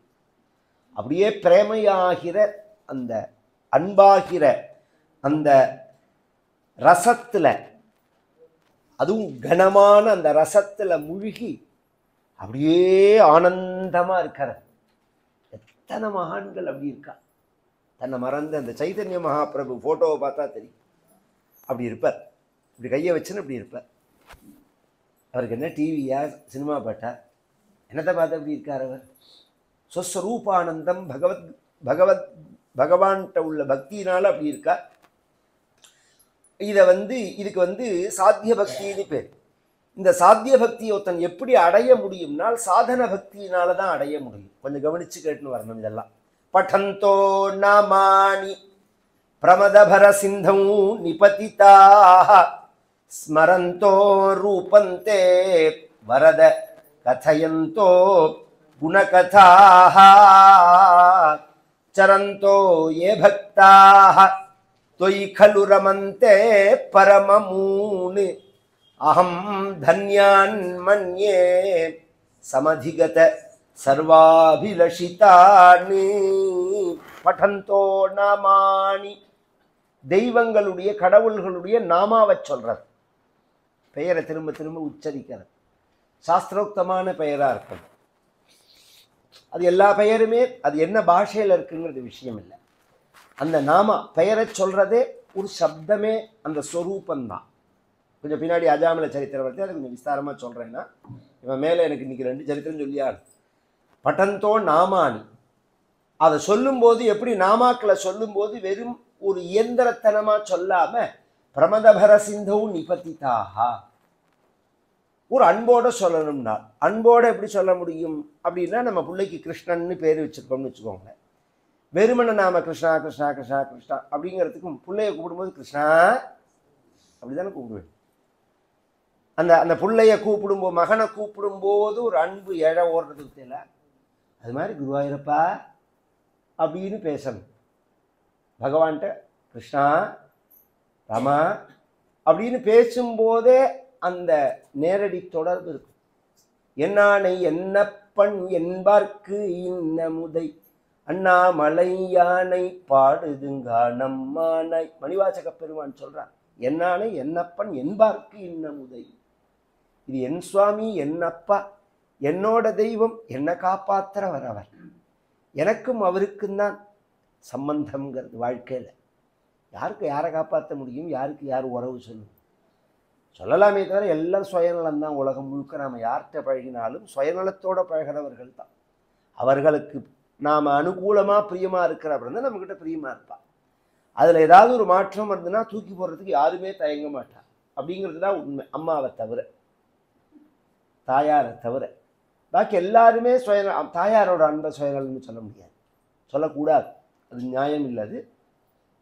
பாக்கி எல்லா அன்பும் சுயநலம். அப்பா அன்பெல்லாம் கூட சுயநலம் தான், சுயநலமான அன்பு தான் அது. இதை பகவானுக்கு நமக்கு தான் நித்திய சம்பந்தம். நம்மளை ரட்சிக்கிறவன் பகவான் தான். அந்த ஒரு பிரேமையோட பிரமதபர சிந்தோ நிபதிதாக ஸ்மரந்தோ ரூபந்தே. ஒரு சப்தத்தை சொல்லும்போது ஒரு ரூப ஞாபகம் வரணுமோ, ஒரு பொருள், ஒரு வார்த்தைக்கு ஒரு பொருள் உண்டோ. இப்போ நான் குழந்தை அப்படின்னு உடனே குழந்தை உருவம் மனசில் நமக்கு ஞாபகம் வருது பற்றில, அல்லது குழந்தைய பார்த்த உடனே நமக்கு குழந்தைங்கிற அந்த சப்தம் ஞாபகம் வருது பற்றில, கவனித்து கேட்கணும். அப்போ கிருஷ்ணாங்கும் போது கிருஷ்ணனுடைய ரூப ஞாபகம் ஏன் வரமாட்டேங்கிறது? வரணுமா வேண்டாமா? அது அந்த ரூபம் வரணும் மனசில். ஸ்மரந்தோ ரூபந்தே வரத கதையந்தோ குணகதாக. இந்த ஒரு ஸ்மரணையோட பகவானுடைய சரித்திரங்களை சொல்லி கேட்டு சரந்தோ ஏ பக்தாக. இன்னைக்கு இங்கே நடந்ததா? வால்மீகி நகரில் நடக்கிறது, நாளைக்கு ரத்னகிரீஸ்வரர் கோவிலில் நடக்கிறது, நாளைக்கு வந்து பத்மநாப சுவாமி கோவிலில் நடக்கிறது அப்படின்னா போகணும். நான் இங்கே கேட்டாச்சு சார் அப்படின்னு சொல்ல முடியுமா? இல்லை வாழ்க்கையில் ஒரு தடவை நான் பாகவதம் சொல்லிவிட்டேன், ஒரு தடவை பாராயணம் பண்ணிவிட்டேன், ஒரு தடவை சப்தாகம் பண்ணிவிட்டேன்னு யாராவது நிறுத்திக்கிறோமா? அதோட ஒரு தடவை இன்றைக்கி சாப்பிட்டாச்சுன்னு முடிச்சுக்கிறோமா? என்ன சாப்பிட்டு முடித்த உடனே அடுத்ததை ஏதோ தூங்குறான். அதெல்லாம் நிற்கிறதா என்ன? அப்படிலாம் நிற்கலையே. அதெல்லாம் பிடிச்சிருக்கணும் நமக்கு. அது மாதிரி கேட்டுட்டே இருக்கணும். திரும்ப திரும்ப திரும்ப பகவத் குணங்களை பகவத் குணங்களாக கேட்கணும், வம்பாக கேட்கக்கூடாது. இந்த ப்ராப்ளமே இப்போ சமீப காலங்களில் நான் கவனிச்சுன்னு வரதே அது பிரச்சனையே அதுதான். எல்லா கதையும் பேசுகிறா, பகவானை பற்றி பேச மாட்டேங்கிறான். பகவத் குணங்கள் குறையறது. மெசேஜ் மட்டும் அவசியம் இல்லை, தர்மங்களை சொன்னெல்லாம் அது விஷயம் வேற. வெறும் மெசேஜை பாஸ் பண்ணுறதுக்கு எதுக்கு இப்படி மேடை எல்லாம் போட்டு சிரமப்பட்டு? புஸ்தகத்தை பார்த்தா டிவியை பார்த்தா படித்தா நமக்கே தெரிய போகிறது. இந்த மெசேஜை பாஸ் பண்ணுறதுக்காக இந்த ஏற்பாடு இல்லை, அனுபவத்தை பாஸ் பண்ணுறதுக்காக இந்த ஏற்பாடு. பகவத் குணத்தை சொல்லும்போது சொல்கிறவாளுடைய அனுபவம் கேட்குறவாளுக்கு தொற்றிக்கொள்ளணும். அப்போ பகவத் குணானுபவத்தோடு சொல்லணும் அப்படிங்கிறது தான். அதனால தான் உபன்யாசம்னு பேர். அதுக்கு கதாகாலக்ஷேபம்னோ சொற்பொழிவுன்னா சொல்லக்கூடாது. உபன்யாசம்ங்கிற சம்ஸ்கிருத சொல்லுக்கு என்ன அர்த்தம்னா, நியாசம்னா வைக்கிறது, உபன்னா பக்கத்தில், உபசமீபே நியாசம். கேட்குறவாளுடைய மனசை பகவானுக்கு பக்கத்தில் கொண்டு வைக்கணும். ஒரு 2 மணி நேரம் பகவானோட பக்கத்தில் நாம் உட்காண்டிருக்கா மாதிரி ஒரு ஃபீலிங் இருக்கணும் நமக்கு. அந்த வெளி ஸ்மரணை ஏற்படக்கூடாது. ஒரு கால் வெளி நினைவுகள் நமக்கு வந்தாலும் சொல்லக்கூடிய பகவத் குணங்களால் திரும்பி இந்த இடத்துக்கு மனசு வந்துடணும். ஸ்மரந்தோ ஏ பக்தாக தொய் கலு ரமந்தே பரமமூனு. அப்படி யார் உங்கள்கிட்ட ரமிக்கிறார்களோ அவர்களை தான் நான் அகம் தன்யான் மன்யே சமதிகத சர்வாபிலஷிதாது இதெல்லாம் சொல்லி அதுக்கப்புறம் ஆயுஷை வேஸ்ட் பண்ணக்கூடாது. எனக்கு வந்து அஷ்டாங்க யோகத்திலையும் எனக்கு வந்து அனுபவம் ஏற்படணும் அப்படிங்கிறத சொல்லிவிட்டு சிருஷ்டியாதி விஷயங்களை சொல்கிறார். இந்த பிரபஞ்சமானது எப்படி சிருஷ்டிக்கப்பட்டதுன்னு 2 வகையாக சுருக்கமாக சொல்லுன்னு போகிறேன். ஏன்னா இதை வந்து கிளாஸாக எடுத்தால் நான் நேற்றைய தினமே சொல்லிவிட்டேன். நான் 1000 ஸ்லோகம் 1000 நாள் சொல்லணும், அவ்வளோ விஷயங்கள் உள்ளது. ஏன்னா பாகவதத்தை முழுக்க என்ன சொல்லியிருக்கார் அவர்.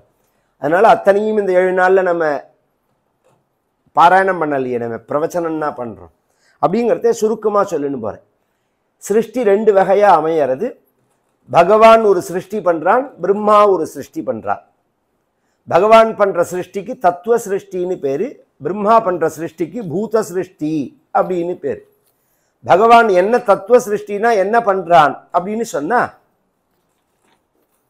பகவான் ஒருவனே இருந்தான், அவன் யோக நித்ரையில் இருந்தான். யோக நித்ரையில் இருக்கக்கூடிய பகவான் யோக நித்ரையிலேருந்து வெளிப்பட்டார். அந்த சக்தியானது வெளிப்படுறது, அதுதான் பிரகிருதி மாய இப்படிலாம் சொல்கிறோம். அவ்யக்தம் அப்படின்லாம் பெயர். அதுலேருந்து மகத்து அப்படிங்கிற தத்துவம் ஏற்படுறது. மகத்து அப்படிங்கன்னா அறிவுன்னு அர்த்தம். அதுதான் பிரம்மாவனுடைய வடிவம். அதுலேருந்து அகங்காரம் வர்றது. அந்த அகங்காரம் 3 வகையாக பிரியறது. சாத்விக அகங்காரம், ராஜச அகங்காரம், தாமச அகங்காரம்னு. அதுலேருந்து மனசு ஏற்படுறது. பிரகிருதி, மகத்து, அகங்காரம், மனசு 4 ஆயிடுதா? இதுலேருந்து பஞ்சபூதங்கள், பஞ்ச சூக்ஷ்மங்களான ரசங்கள். ஒவ்வொரு பூதத்துக்கு ஒவ்வொரு சூக்ஷ்ம வடிவம் உண்டு. ஆகாசத்தினுடைய சூக்ஷ்மம் எதுன்னா சப்தம். சப்தத்தோட வெளிப்பாடு தான் ஆகாசங்கிறது. இன்றைக்குமே ஒரு ஸ்பேஸ் இருக்குது, ஒரு டம்ளர் இருக்குது, ஒரு பானை இருக்குன்னா காதில் வச்சுன்னா என்ன வரும் நமக்கு? ஊன்னு ஒரு சவுண்டு வருது பற்றில. இது அந்த இடத்துல ஒரு ஸ்பேஸ் இருக்கிறதுனால சப்தகுணகம் ஆகாசம்னு சாஸ்திரம் சொல்லும். இது மாதிரி எந்த ஸ்பேஸ் எடுத்தாலும் அதுக்கு சப்தம் உண்டு. சப்தத்தோட வெளிப்பாடு தான் அது. சப்தம்ங்கிறது சூக்ஷ்மமாக உள்ளது, ஸ்தூலமாக உள்ளது ஆகாசங்கிறது. அதுக்கு அடுத்தது காற்றோட அடையாளம் என்னன்னா ஸ்பரிசம்ங்கிறது. அக்னியோட அடையாளம் என்னன்னா ரூபம்ங்கிறது. ஜலத்தோட அடையாளம் என்னன்னா ரசம்ங்கிறது. பூமியோட அடையாளம் எதுன்னா கந்தம்ங்கிறது. பஞ்சபூதங்கள், பஞ்ச தன்மாத்திரைகள். பஞ்சபூதங்கள் ஆகாசம், வாயு, அக்னி, ஜலம், பிருத்திவிங்கிறது. பஞ்ச தன்மாத்திரைகள் சப்தஸ்பரிச ரூபரச கந்தம் அப்படிங்கிறது. இது பத்தாச்சா?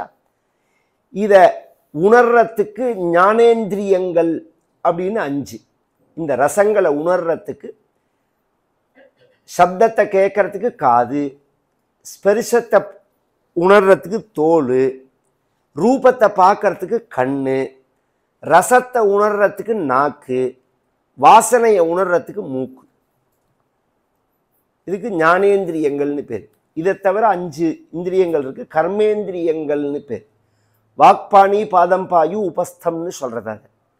வாக்கு பேசுறதுனால, பாணி கைகள், பாதம் யூரின் டாய்லெட் போற பாகங்கள், இதுக்கு கர்மேந்திரியம்னு பேர். கர்மேந்திரியம் 5, ஞானேந்திரியம் 5, பஞ்சபூதங்கள், பஞ்ச தன்மாத்திரைகள், மனசு, அகங்காரம், புத்தி, பிரகிருதி 24. இது பகவான் சிருஷ்டி பண்ணது. இத பிரம்மாட்ட பகவானுடைய தொப்புள்ள வந்தார் பிரம்மான்னு சொல்றோம். தொப்புள்ள வந்தது மகத்தின் புத்தியோட அடையாளம். அது அந்த மகத்தா உள்ள பிரம்மாட்ட பகவான் தரிசனமாச்சு. பிரம்மா வந்து பல காலங்கள் தபஸ் பண்ணி அதன் பிறகு பகவானை சாட்சாத்காரம் பண்றார். இதெல்லாம் வந்து ரொம்ப இன்னைக்கு சயின்டிஃபிக்காக சொல்லணும்னா, இந்த பிரகிருதி கேலக்சி வந்து கிரியேட் ஆகிறதுக்கு தன்னை தானே சரி பண்ணிக்கிறதுக்கு பல வருஷங்கள் இருக்கிறதுன்னு சொல்கிற மத்தியில் அப்படிதான். அதை சாஸ்திரமும் ஒத்துக்கிறது. எடுத்த உடனே உயிரினங்கள்லாம் தோன்றவே இல்லை. எடுத்த உடனே இந்த பிரபஞ்சம் ஆறத்துக்கே பல கோடி வருஷங்கள் ஆறது. 50 பிரம்மாவோட வயசுல 50 வயசுன்னு அர்த்தம். பிரம்மாவோட வயசை சொத்தன்னா இன்னைக்கே மண்டை சுத்தும். அது 1000 சதுர்யுகம் ஒரு பகல், 1000 சதுர்யுகம் ஒரு ராத்திரி. ஒரு சதுர்யுகம்னா 43,20,000 வருஷம். அது மாதிரி 1000 சதுர்யுகம் பிரம்மாவுக்கு ஒரு பகல், 1000 சதுர்யுகம் பிரம்மாவுக்கு ஒரு ராத்திரி. அது மாதிரி 365 நாள். அது மாதிரி 50 வருஷமானது இந்த கேலக்சி தன்னை கிரியேட் பண்ணிக்கிறதுக்கு. அதன் பிறகுதான் சிருஷ்டி ஆரம்பிக்கிறது. பகவான் பிரம்மாவுக்கு அந்த ஞானத்தை தேனே பிரம்ம ஹிருதாய ஆதி கவையே முஹ்யந்தி யத்சூரையா அப்படின்னு பாகவதம் ஆரம்பிக்கிறதேவே இதை சொல்லிட்டு போயிட்டா. இந்த அறிவை பகவான் வேதம்னா அறிவுன்னு தான் அர்த்தம். இந்த அறிவை பகவான் பிரம்மாவுக்கு எப்படி கொடுத்தான்னால் ஹார்ட் டு ஹார்ட் கொடுக்குறான். இந்த சப்தமயமான வைகரி ரூபமான சந்த திருவ ரூபத்துல கிடையாது. பிரம்மா காலத்துக்கு அப்புறம்தான் அது வெளியில சப்தமா வருது. அதுக்கு முன்னாடி ஹிருதயம் மூலமா தான் பிரம்மாவுக்கு கொடுக்குறார். அதை வச்சுன்னு பிரம்மா சிருஷ்டி பண்றார். சிருஷ்டி பண்ணும்போது முதல்ல என்ன பண்றார்? சனக சனந்தன சனாதன சனத்குமார் இந்த சிருஷ்டியுமே பல வகையா பண்றார். மனசுலேருந்து பண்றார், தோல்லேருந்து பண்றார், புருவத்திலேருந்து பண்றார், உதட்டிலேருந்து பண்றார், கன்னத்திலேருந்து பண்றார், கைகள்லேருந்து பண்றார், தொடைகள்லேருந்து பண்றார். இதெல்லாம் குளோனிங்னு இன்னைக்கு பேசுறா பத்தியில அந்த சிஸ்டம். பல வகையில சிருஷ்டி பண்றார். அப்படி சிருஷ்டி பண்ணவாளெல்லாம் முதல்ல சிருஷ்டி பண்ணினது மனசுலேருந்து 4 பேரை, சனகன சனந்தன சனாதன சனத்குமாரர் அப்படின்னு 4 பேர்.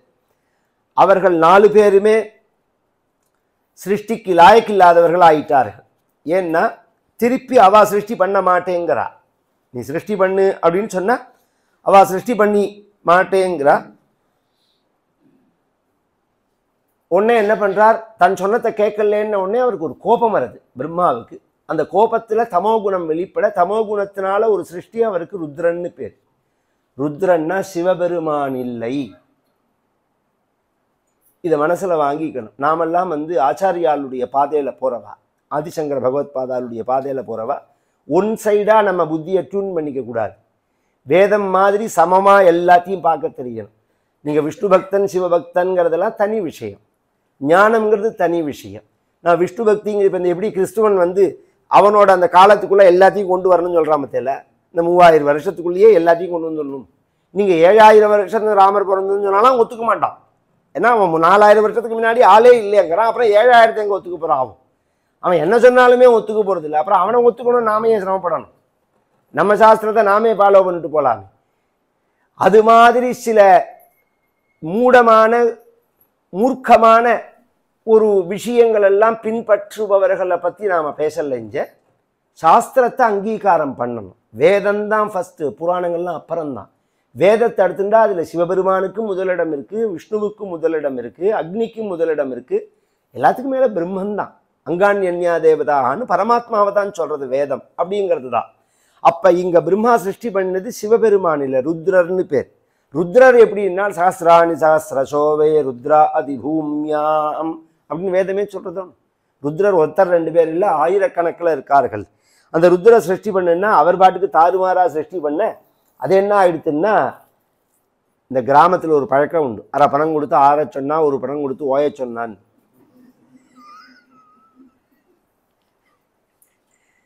சில பேரை வேலை சொன்னா செய்ய மாட்டேன்பா. சில பேர் செய்யற விதத்தை வச்சுட்டு அம்மா நீ செய்யவே வேண்டாம் நானே பார்த்துக்கிறேன் அப்படிங்கிற மாதிரி செய்வாபத்தையில வேஷ்டியை தொழில்னா கிழிச்சிடுவான், அயன் பண்ணுன்னா பொசிக்கிடுவான், பால் காய்ச்சுன்னா பொங்க விட்டு நாசம் பண்ணிவிடுவான். அப்புறம் அவனை காரியம் சொல்லுவோமோ நம்ம. அந்த மாதிரி செய்யாத, வேண்டாம் வேண்டாம். ருத்ராபிஷ்ட பயதாகிருதி ருத்ரசங்க சம்பூரியமான புவனத்ரய பீதச்சேதாக தசமஸ்கந்தத்தில் 6வது ஸ்லோகம். மமா பிரஜாஹ ஸ்ருஜத தபஸ்சர மங்களாயேத் ஆச்சஷ்டதம் கமலபூஹு பவதீரிதாத்மா. இதுதான் கேன்சருக்குள்ள மருந்து. இந்த ஸ்லோகம் தான் கேன்சருக்குள்ள ஸ்லோகம். புத்தியோட கண்ட்ரோலை எப்ப சிருஷ்டி இழக்கிறதோ அதுக்கு தான் கேன்சர்னு பேர். கவனிச்சு தத்துவத்தை கேட்டாதான் புரியும். 10வது தசகத்தில் 6வது ஸ்லோகம். புத்தியோட இப்ப என்ன ரொம்ப பேர் நான் நாராயணியே சிரேஷ்டமானது, அதில் ஒன்றும் நான் மாற்று கருத்தே சொல்லலை. பரமாச்சாரியால் பேரை சொல்லுன்னு பரமாச்சாரியால் இதை சொன்னா அதை சொன்னான்னு அவள் ஏதோ சொல்றா. நான் அதை தோஷம்னு சொல்லலை, ஏதோ நல்லது தான் சொல்றா. அதனால நம்ம அதில் கமெண்ட்ஸ் எல்லாம் கொடுக்கக்கூடாதுன்னு விட்டுடுறோம் நம்ம. அது ஒரு எல்லை மீறி போகிறதே தான் நமக்கு சிரமமா இருக்காது. ஏன்னா பிரமாணம் இல்லாமல் பொய் சொல்லக்கூடாது. பத்தில இது மாதிரி இதை சொன்னா அதை சொன்னான். ஒரிஜினலா கேன்சர் சம்பந்தப்பட்ட ஸ்லோகம் இதுதான். சிருஷ்டியானது கண்ட்ரோல் இல்லாம நடக்கிறதுங்கிறது தானே கேன்சரு. கேன்சர்னா என்ன? குரோத்து தானே. கண்ட்ரோல் இல்லாம பிரம்மாங்கிறவர் புத்தி, சிருஷ்டி கண்ட்ரோல் இல்லாம நடக்கிறது. திருப்பி அதை கண்ட்ரோலுக்குள்ள எடுத்துக்கிறார் பிரம்மா. மாமா பிரஜா சிருஜத தபஸ்சர மங்களாயே, நீ சிருஷ்டி பண்ணினது போரும், பண்ண வேண்டாம் அப்படின்னு கூப்பிட்டு சொல்றார் ருத்ரனே அப்படின்னு இருக்கு. இதுதான் அந்த கண்ட்ரோலுக்குள்ள வரது அப்படிங்கிறது. அப்புறம் சத்வகுணத்தினால சனகாதிகளையும் தமோ குணத்தினால ருத்ரனையும் சிருஷ்டி பண்ணி இந்த சிருஷ்டியானது கண்டினியூ ஆகல, உடம்புலேருந்து வேற சிலதை சிருஷ்டி பண்ணியிருக்கார். அப்ப என்ன பண்றார், இந்த சத்வகுணம் தமோ குணம் ரெண்டையும் மிக்ஸ் பண்ணி ரஜோகுணத்தினால 9 பேரை சிருஷ்டி பண்றார். நவ பிரஜாபதிகள்னு பேர். மரீச்சி, அத்ரி, அங்கிரசர், புலஸ்தர், புலகர், கிருது, பிருகு, வசிஷ்டர், தக்ஷர் அல்லது அதர்வான்னு 2 விதமா எடுத்துக்கலாம். அதை இவருடைய நிழல்லேருந்து ஒருத்தரை சிருஷ்டி பண்றார். அவருக்கு கர்தம பிரஜாபதினு பேர். இதுலேயும் சிருஷ்டி சைக்கிளிங் வரல அப்படின்னு உடனே தன் உடம்ப 2ஆ பண்ணி அந்த 2ஆ பண்ணின உடம்ப 1 பெண்ணாவும் 1 ஆணாவும் பண்றார். இதை மிக்ஸ் பண்ணி சிருஷ்டி பண்றார். அப்ப சைக்கிளிங் கரெக்டா இருக்கு. இதெல்லாம் அபூர்வமான விஷயங்களை சாஸ்திரம் சொல்லிட்டு போறது. நாம கொச்சப்படுத்திலாம் நினைக்கக்கூடாது. அதை புரிஞ்சுக்கிறதுக்கு முயற்சி பண்ணணும். இன்னி ரீதியில் அதுக்கு பேர் சயின்ஸ்னு வேணா சொல்லலாமே தவிர சாஸ்திரங்கிற வார்த்தை தான் பொருந்தும். அதுக்கு அதை நாம சாஸ்திரத்தை புரிஞ்சுக்கிறதுக்கு உள்ள ஒரு ஞானத்தை அடையணும்னு நினைக்கணும். அதுதான் முக்கிய விஷயம். நாம் அந்த ஞானத்தை அடையணுங்கிறதுக்கு தான் சாஸ்திரங்கள்லாம் இதை சொல்லிட்டு போறதே நமக்கு. நாம் அந்த ஞானத்தை அடையணுங்கிற முயற்சியை பண்ணாதபடிக்கு நாம எந்த லெவல்ல இருக்கமோ அந்த அளவுக்கு அதை இழுத்து கொச்சப்படுத்தினா நஷ்டம் நமக்கு தான். இந்த ஸ்திரீ புருஷ சேர்க்கைங்கிற விஷயத்தை சொல்ல வரல, சிருஷ்டியே அப்படி பிரியறது. அப்புறம் அதுலேருந்து சிருஷ்டி பண்ணி அப்புறம்தான் பூலோகத்தை கொடுக்குறார் இந்த மனுட்ட. இது பரியந்தம் இந்த சிருஷ்டி பரியந்தம் சத்தியலோகத்துல தான் நடக்கிறது. பூலோகத்தை அதுக்குள்ள ஜலங்கள்லாம் வந்து கிரியேட் ஆகிறது. பூமியை கொடுக்குறார். பூமி முதல் ராஜாவை ஆகும்போது சுவாயம்புவ மனு திடீர்னு ஒரு நாளைக்கு பார்த்தா பூமி இதுக்குள்ள சிருஷ்டி அங்கங்கே அப்படி ஒருத்தருக்கு ஒருத்தர் சம்பந்தம் பண்ணிட்டு சுவாயம்புவ மனுக்கு 3 பெண்ணு 2 பையன், ஆக்கூத்தி, தேவகூத்தி, பிரசூத்தி, பிரியவர்தன், உத்தானபாதர்னு இதில் சிருஷ்டி விருத்தியாகி அங்கங்கே இயக்கங்கள் ஆரம்பிக்கிற சமயத்தில் ஒரு நாளைக்கு பூமியை காணும்னு சுவாயம்புவ மனு பிரம்மாட்ட சொல்ல, ஸ்வயம்புவோ மனுரதோ ஜனசர்கசீலஹ திருஷ்ட்வா மஹீமசமயே சலிலே நிமக்னன் சிருஷ்டாரமாபசரணம் பவதங்கிரிசேவா துஷ்டாசயம் முனிஜனைஹி சக சத்யலோகே. பூமியை காணும், ஆட்சியே இன்னும் பதவி ஏற்கல, அதுக்குள்ள கவிழ்ந்து போயிடுத்துன்னா அது மாதிரி பூமியே காணும், எங்க போச்சுன்னே தெரியல. அப்புறம் பிரம்மாட்ட சொல்ல, பிரம்மா வந்து அவரும் யோசனை பண்றது, அவருடைய மூக்கு இருக்கு பாருங்க, அவர் மூக்கு வந்து இப்படி என்னமோ குறுகுறுன்னது. இப்படி அவர் யோஜனை பண்ணிட்டு இருக்கிற சமயத்துல இத்தம் தொதங்கிரியுகலம் சரணம் யதோஸ்ய நசா புடாத் சமபவஹ சிசு கோளரூபி. மூக்குலேருந்து ஒரு சின்ன சிசு கோளரூபி, சின்னதான பன்றிக்குட்டி வெளியில வர, இதென்ன மூக்குலேருந்து பன்றிக்குட்டி வெளியில வரதே அப்படின்னு பார்த்துட்டே இருக்கிறதேவே அது பெரிய ஆகாசத்துக்கும் பூமிக்கும் அலாவீதான சரீரத்தோட விஸ்வரூபத்தை எடுத்து பிரளய ஜலத்துக்குள்ள, இதெல்லாம் கவனிச்சு கேட்கணும். இங்க சொல்லும்போது வெறும் ஜலம்னு சொல்லலை, வாட்டர் ஜலம்னு சொல்லிவிட்டா 3 காம்பினேஷன். அது உங்க சயின்ஸ் படி அந்த காம்பினேஷனுக்கு காரணமா இருக்கக்கூடியதான அந்த அணுக்கள் இருக்கு பாருங்க, அது முழுக்க வியாபிச்சிருக்கு பிரபஞ்சத்துல. அந்த பிரளய ஜலத்துக்குள்ள பகவான் பிரவேசம் பண்ணி பாதாள லோகத்திலேருந்து அந்த பூமியை கொண்டு வந்து திருப்பி பழையபடி ஸ்தானத்துல வைக்கும்போது தேவதைகள்லாம் பகவானை ஸ்தோத்திரம் பண்ணி யஜ்ஞவராகனா ஸ்தோத்திரம் பண்றார். துயிச்சந்தோ ரோமஸ்துவபி குஷகன சக்ஷுஷி கிருதம் சதுர்ஹோதாரோங்க்ரௌ சிர்கமபி வதனே சோதர இட கிருஹா ஜிஹ்வாயாந்தே பரபுருஷ கர்ணே சமசா விபோ சோமோ வீரியம் வரத கலதேசோப்யுபசதா. இந்த சந்தஸ்ஸு, குஷம், கிருத்தம், ஹோதா, ஸ்ருக்கு, உதர இட, கிரகம் கிரகான்னு ஒரு இது, சமசம்னு ஒரு பாத்திரம், சோமலதேன்னு ஒரு ரசம், இதெல்லாம் யாகத்தில் உபயோகப்படுத்துறது. அதெல்லாம் பகவானுடைய சரீரத்தில் எங்கெங்க இருந்தது அப்படிங்கிறத வர்ணித்து யஜ்ஞவராகமாக வர்ணிக்கிறார். இப்படி பகவான் யஜ்ஞவராக மூர்த்தியா அந்த பூமியை ரட்சிச்சாருங்கிறது வராக அவதாரம்.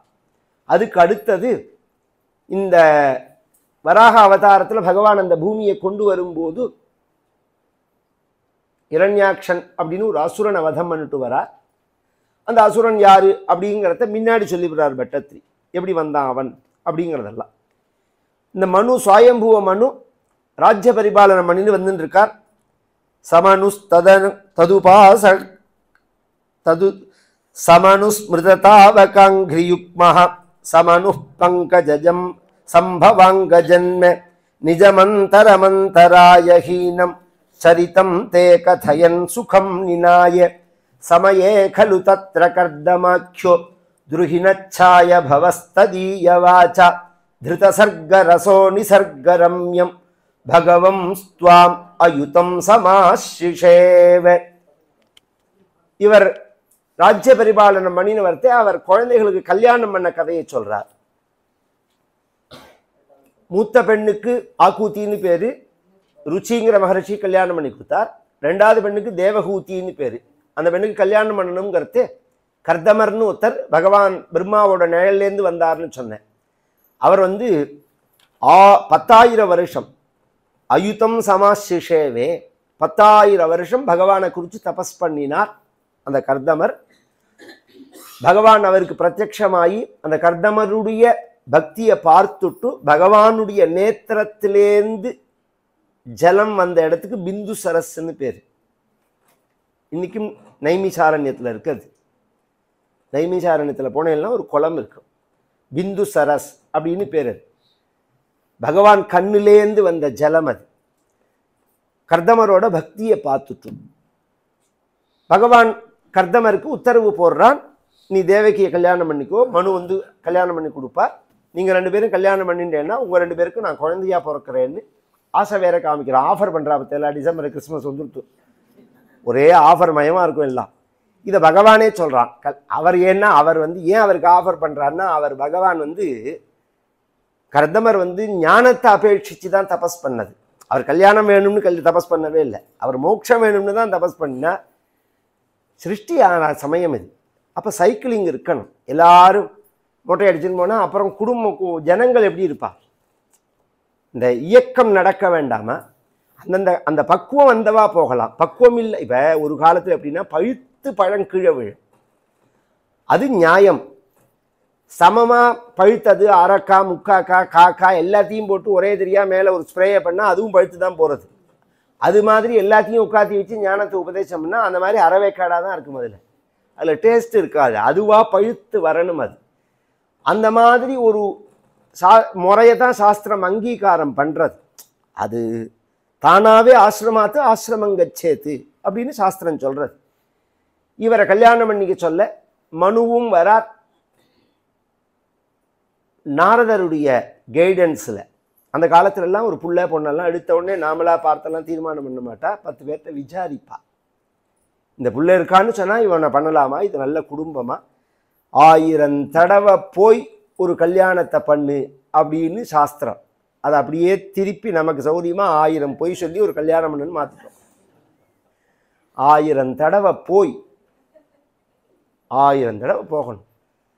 அப்போ தான் அவர்களை பற்றி நமக்கு முழுசாக தெரியும். திடுதிப்புன்னு கல்யாணத்தை பண்ணால் பின்னாடி பெருசாக குண்டு குண்டாக வெடிக்கும் பிரச்சனைகள். தெரியாத இடத்துலலாம் பொண்ணையும் கொடுக்க மாட்டா, பொண்ணையும் எடுக்க மாட்டா. அந்த காலத்துலலாம் வெளியூர்னாலே கொடுக்க மாட்டா. தஞ்சாவூர் ஜில்லா கொண்டு திருநெல்வேலியில் கல்யாணம் பண்ண மாட்டா. எப்படிலாம் ஒரு நியமங்கள் உண்டு. ஏன் அப்படின்னா அது நம்ம ஒரு செக்யூரிட்டி தானே.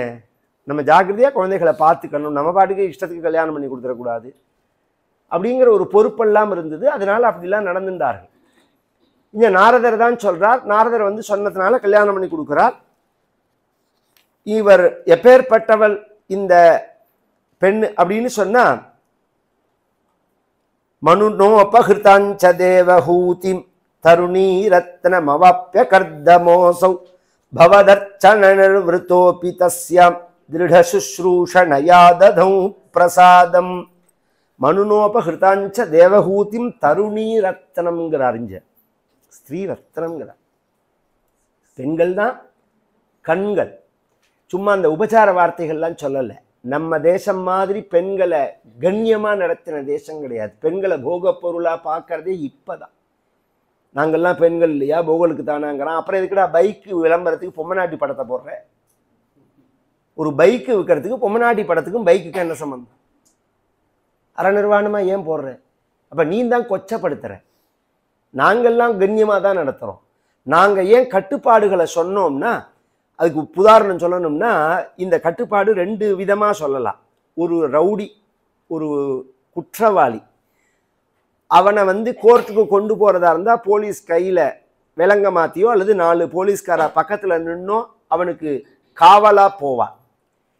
இதே மோடி வந்தாலும் 100 போலீஸ்காரா நிற்கிறா காவலா. ஜனாதிபதி வந்தாலோ பிஎம் வந்தாலோ சிஎம் வந்தாலோ 100 பேர் நிற்கிறா. இந்த காவலும் அந்த காவலும் ஒண்ணு அப்படி கிடையாது. அவனுக்கு காவல், அவன் தப்பிச்சு வரக்கூடாதுங்கிறதுக்காக. இவர்களுக்கு காவல், இவர்களுக்கு ஒன்றும் பாதிப்பு வரக்கூடாதுங்கிறதுக்காக.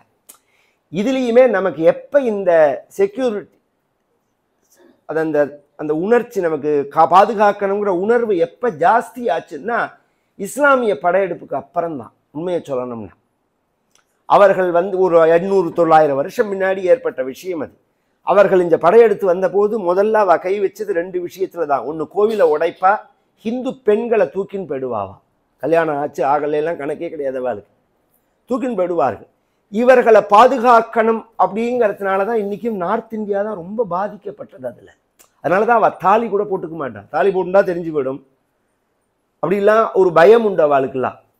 அதுவும் கல்யாணமானவாளை தான் குறி வச்சு அவன் தூக்குவான், நாசம் பண்ணணுங்கிறதுக்காக.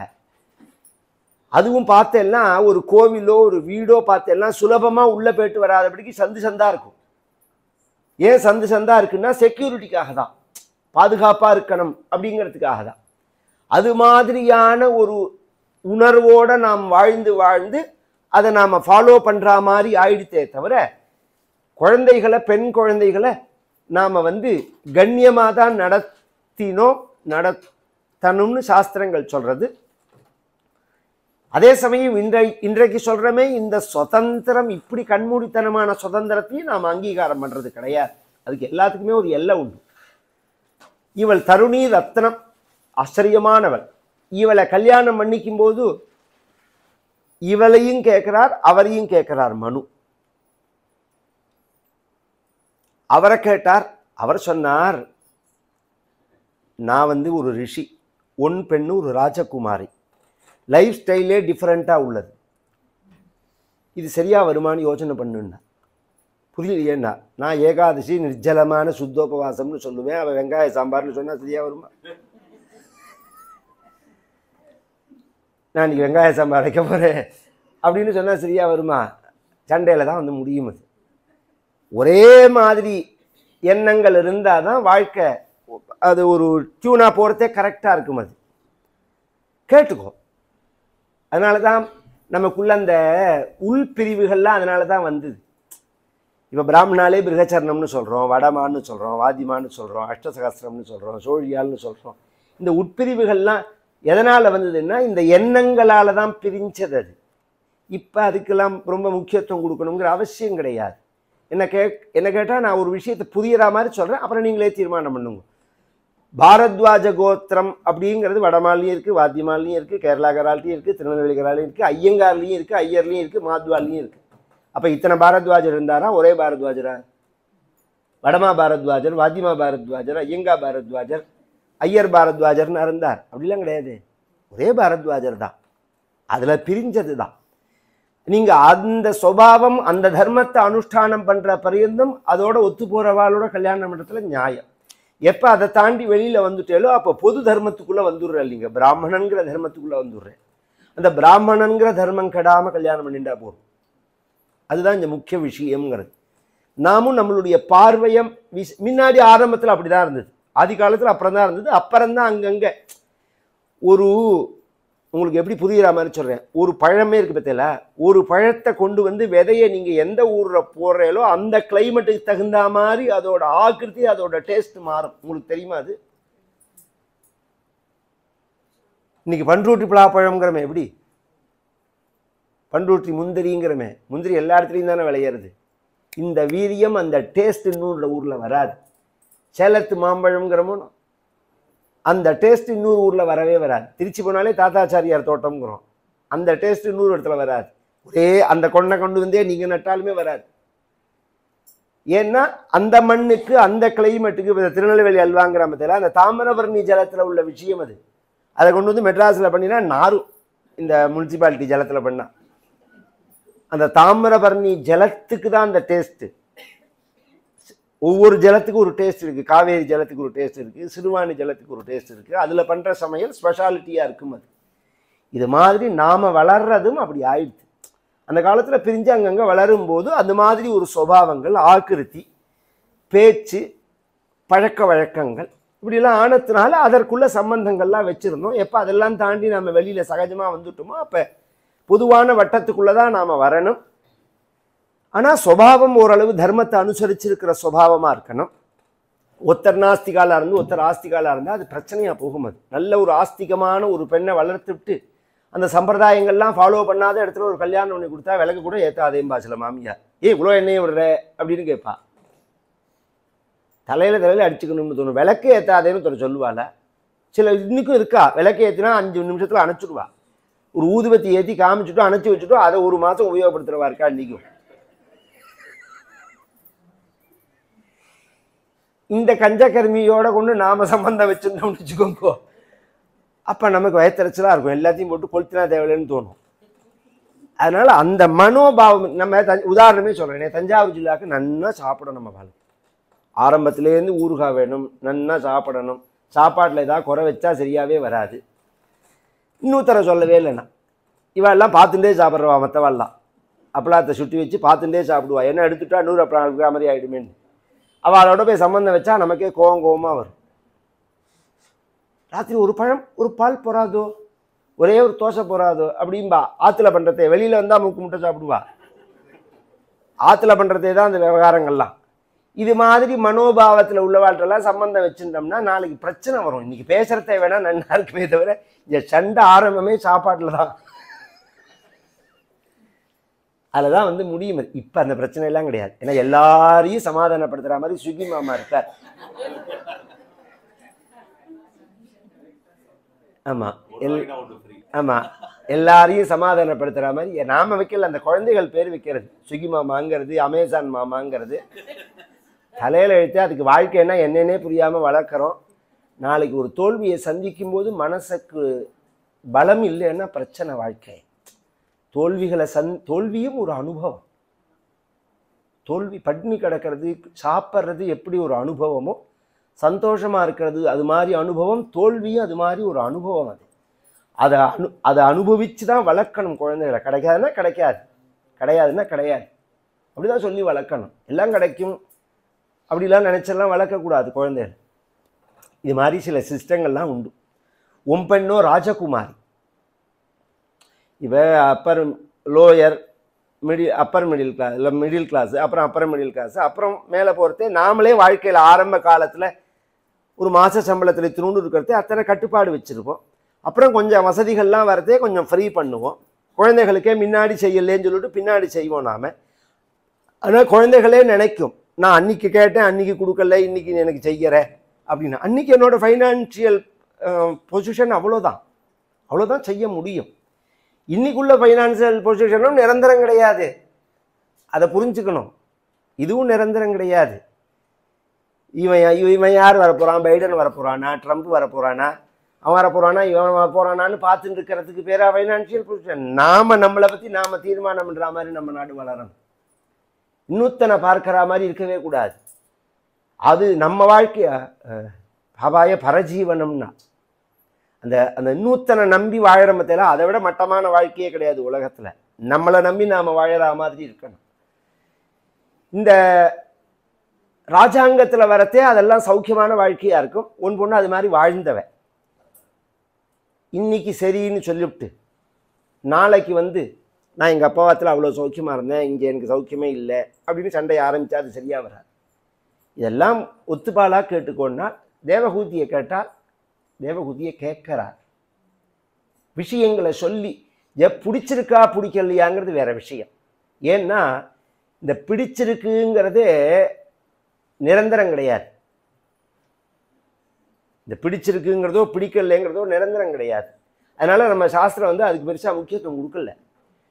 இந்த மாதிரி சுபாவங்கள் விஷயங்களை தான் பேச சொல்றது. நாளைக்கு ஃப்யூச்சரில் இதெல்லாம் ஃபேஸ் பண்ண முடியுமா உன்னால, உனக்கு இது சரியா வருமா அப்படின்னு கேட்குறார். நீ சம்மதம் சொல்கிறியானால் சம்மதிக்கிறேன்னா எப்படிங்கிறதையும் அவள் சொல்கிறாள். பொதுவாக என்னதான் வசதி வாழ்ந்தாலும் கொஞ்ச நாள் ஆன உடனே ஸ்பிரிச்சுவல் லைஃப் மனசு நாடும். அப்போ ஒரு குருவை என்னோட சுபாவம் அது அவள் சொல்கிறா தேவகூதி. அப்போ நான் ஒரு குருவை தேடின்னு போகிறதுக்கு பதிலாக குருவே எனக்கு கணவராக அமைஞ்சிட்டாருன்னா அது நன்னா இருக்கும்னா. அதே மாதிரியே கல்யாணமாச்சு. அவர்களுக்கு தபஸில் 1000 வருஷம் போச்சு. அதன் பிறகு 9 பெண் குழந்தைகள் பிறந்தால். அனசூய முதலிய 9 பெண் குழந்தைகளை அத்திரி முதலிய மகரிஷிகளுக்கு கல்யாணம் பண்ணி கொடுத்தால். 10ஆவதா ஒரு ஆண் குழந்தை பிறக்கிறது. கபில வாசுதேவன்னு பெயர். அந்த குழந்தைக்கு பூனல் போட்டுட்டு இந்த கர்தமர் சன்னியாசம் வாங்கின்னு போயிட்டார். இது ஆரம்பத்திலேயே சொல்லியிருக்கார் அவர். உன்னை குழந்தை பார்த்துப்பான், உனக்கு ஞானத்தை குழந்தை உபதேசம் பண்ணுவான் அப்படின்னு சொல்லிட்டார். தேவகூதி தன் மகனான அந்த கபில வாசுதேவர்கிட்ட ஒரு நாள் கேட்குறா, நீ அப்பா உபதேசம் பண்ணுவார்னு சொன்னாரே, நீ எனக்கு ஒன்றும் உபதேசம் பண்ணவே இல்லையே அப்படின்னா. அதுக்கு பகவான் சொன்னான், நீ கேட்கவே இல்லையேன்னா. கேட்காம எப்படி சொல்ல முடியும்? தத்விதி பிரணிபாத்தேன பரிப்பிரஷ்னேன சேவையா உபதேக்ஷந்தி தேஜானம் ஞானின தத்துவதரிசினஹா அப்படிங்கிறான் பகவான். அவ்வளோ சுலபமாலாம் சொல்லிட முடியுமா? பிரணிபாத்தேன பரிப்பிரஷ்னேன சேவையா இத்தனையோட சேர்ந்து நது உபதிசந்தி உபதேக்ஷியந்தி என்னைக்கவா சொல்லுவான்னு சொல்ல முடியாது. அப்படியே ஓடிண்டே இருக்கணும். ஒரு நாளைக்கு கூட்டு வச்சு உபதேசம் பண்ணுவா. இதெல்லாம் வந்து மகான்களோட பழகினாதான் தெரியும். அது நிறையா 2 அனுபவத்தை சொல்லிட்டு போகிறேனே. எங்கள் அப்பாவோட புள்ள தானா. எங்கள் குடும்பத்தில் எங்கள் ஆற்றுல அப்பா தான் மந்திரங்கள்லாம் உபதேசம் பண்ணுவார். இப்படியே போயிட்டே இருக்கிறதே ஒரு நாளைக்கு எனக்கு 22 வயசோ 23 வயசோ ஆறுது. எங்கள் தாத்தாவோட ஆராதனை நடக்கிறது சேலத்தில். அனந்தராம தீட்சிதருங்கிறவருடைய அதிஷ்டானம் அங்கே தான் இருக்குது. ஆராதனை நடக்கிறது. எங்கள் அப்பா உள்ள அபிஷேகம் பண்ணின்னு இருக்கார், பால் அபிஷேகம் பண்ணின்னு இருக்கார். வெளியில இருந்து நான் காரியங்கள்லாம் பண்ணிகிட்டே இருந்தேன். திடீர்னு இப்படி வா அப்படின்னு கூப்பிட்டார். ஏதோ சாமான் எடுத்து கொடுக்குறதுக்கு கூப்பிட்றான்னு நினச்சின்னு உள்ளே போனேன். உட்காந்துக்கோ அப்படின்னார். உட்காந்துட்டா எங்கள் தாத்தா எங்கள் அப்பாவுக்கு உபதேசம் பண்ண 2 மந்திரத்தை உபதேசம் பண்ணினார். நானும் கேட்கல, அவரும் தீர்மானம் பண்ணலை. இதுவாது அப்பாங்கிற ரீதியில் இருக்கலாம். கிருஷ்ணபிரேம் அண்ணாவோட அனுபவத்தை சொல்கிறேன். அவரோட பழக்கம் உண்டு, அவர்கிட்ட நிறையா பக்தி உண்டு. அவருக்கும் எங்கிட்டையும் என் தம்பி கேசவ தீட்சிதர்த்தையும் குழந்தை மாதிரி வாஞ்ச உண்டு அவருக்கு. நான் பெரியப்பான்னே சொல்லுவார் அவர். இப்படி பழகிறதே ஒரு நாளைக்கு இந்த புஷ்கர்னு ஒரு இடம் இருக்கு பாருங்க, அங்கே வந்து எங்கள் அப்பாவோட சப்தாகம் நடக்கிறது, அண்ணாவோட நவாகம் நடக்கிறது. எங்களோடது நடந்துட்டு இருக்கிறது. அண்ணா வந்தால் அப்பா சொன்னார், இன்னைக்கு வருஷ பிறப்பாக இருக்குது, அண்ணா வேணா ஐஷ்ணு வரையா அப்படின்னா. அண்ணாட்ட முத நாளே சொல்லியிருந்தோம், அண்ணா வரேன்னு சொல்லி. அப்போல்லாம் ஃபோன் கிடையாது, நேரம் தான் சொல்லி ஆகணும். செல்ஃபோன்லாம் கிடையாது. நான் சொல்கிறதெல்லாம் 94, 95 அந்த வாக்கில் கிளம்பி போனேன். அங்கே போனால் நவாகம் ஆரம்பித்து நடந்துட்டுருக்கு. ஐஷன் போக தான் வந்திருக்கேன்னு தெரியும். இப்படி இருன்னார் அண்ணா. இதை ஆரம்பித்து முடிச்சுட்டு வரேன் அப்படி நில்லுன்னார். ஒரு 10-15 நிமிஷம் நின்று இருப்பேன். இங்கே வாழ்னார். வந்தேன். கிளம்பலாம்னு சொல்ல போகிறாருன்னு நினச்சேன். உட்காந்துக்கோ அப்படின்னார். உட்காந்துட்டேன். ஒரு மந்திரத்தை உபதேசம் பண்ணார். உனக்கு என்ன மந்திரங்கள் உபதேசம் ஆகிருக்குன்னு கேட்டார். அப்புறம் ஒரு மந்திரத்தை உபதேசம் பண்ணார். இது வந்து நானும் கேட்கல, நான் எதிர்பார்க்கலன்னா என்ன அர்த்தம்? நான் பக்தி உண்டு எனக்கு. நாம் அதை செஞ்சுட்டே வரத்தே அவளே கூப்பிட்டு கொடுப்பாள். இதுதான் சரியான முறைங்கிறது. நாமளே போய் பிராண்ட வேண்டியது. எனக்கு அந்த மந்திரத்தை உபதேசம் பண்ணி இந்த மந்திரத்தை உபதேசம் பண்ணினா நீ ஃபிட்டான்னு தெரியணுமோன்னு. அதுக்கு இந்த கேள்வி சிருங்கேரி பெரியவாள்கிட்ட ஒருத்தர் தலகே நின்னார், ஸ்ரீவித்யா உபதேசம் பண்ணணும்னு. பண்ணவே மாட்டேன்னுட்டாள் பெரியவா. ஒரு ஜட்ஜு ஒருத்தர் பண்ணவே மாட்டேன்னுட்டாள். நீ காயத்ரி ஜெபம் பண்ணு போருன்ட்டா. எத்தனையோ பேரை கூப்பிட்டு உட்காத்தி வச்சு தானா பண்ணியிருக்கா பெரியவா. அவள் அதுக்கு ஃபிட் இல்லையான்னு அவளுக்கு தானே தெரியும், நமக்கு எப்படி தெரியும் அதை பற்றி? அதனால் தத்வித்தி பிரணிபாத்தேன பரிப்பிரஷ்னேன சேவையா உபதேக்ஷந்தி தே ஞானம் அப்படிங்கிறான் பகவத்கீதையில் பகவான். அது மாதிரி ஞானம்ங்கிறது அன்னம் வித்யாச்ச கன்யாச்ச அனர்த்திபியோ நதீயது. சாப்பாடோ படிப்போ கல்யாணமோ விருப்பம் இல்லைன்னு சொல்கிறவனுக்கு கொடுக்கக்கூடாது. எனக்கு விருப்பம் இருக்குது அப்படின்னு சொல்கிறவாளுக்கு தான் அதை கொடுக்கணும். உட்காத்தி வச்சு பகவான் சொல்கிறான், ஜென்மாவை கரையேற்றிக்கிறதுக்குள்ள வழி சொல்லுங்கிறான். ஜென்மா எதுக்கு கரையேறதுன்னா என்ன? ஜென்மானா என்ன? ஜென்மமுர்த்தி ஜராவியாதி துக்கதோஷ அனுதர்சனம். இதுதான் ஜென்மா. 5 தான் இந்த ஜென்மாங்கிறது. ஜென்மா பிறக்கிறது, முர்த்தியு இறக்கிறது, ஜர வயசான காலம், வியாதி சொல்லவே வேண்டாம். 2020 எல்லாருக்கும் அனுபவம். கொரோனா வந்துட்டு போகவே இல்லை. துக்கம் இதெல்லாம் கூட இல்லைன்னா திடீர்னு ஒரு கஷ்டம் வருது. இதுதானே வாழ்க்கை. பிறக்கிறது அவ்வளோ சுலபமாக பிறந்துடுறோமா? கர்ப்பம் ஏற்படுறதுலேருந்து ஆரம்பித்து கர்ப்பாசயத்தில் படுற சிரமங்கள், குழந்தை பிறக்கிறதே அந்த பிறக்கிறதே படுற அது எதுவும் குழந்தை சாதாரணமாக வந்துட்டு தான் நினச்சிட்டு இருக்கோம். 1000 நரகத்துக்கு சமானமாக சொல்கிறது சாஸ்திரம். அத்தனை கஷ்டப்பட்டு வெளியில் வந்து அந்த குழந்தைக்கு என்ன உணர்ச்சியோ அதை வெளியில் சொல்ல முடியாதபடிக்கு அதுக்கு பசின்னு நினைக்கும். இவா ஓம வாட்டரை போட்டுவா, இது வயத்த வலின்னு அழிக்கும், பாலை கொடுப்பா. அதுக்கு என்னன்னு நமக்கு புரியாமல் நமக்கு தெரிஞ்சதெல்லாம் அது மேலே திணிச்சு, அது ஒரு வழியாக அது பிராரப்தம் பலியஸாக இருக்கிறதுனால உயிர் பிழைச்சி அது வெளியில் வந்து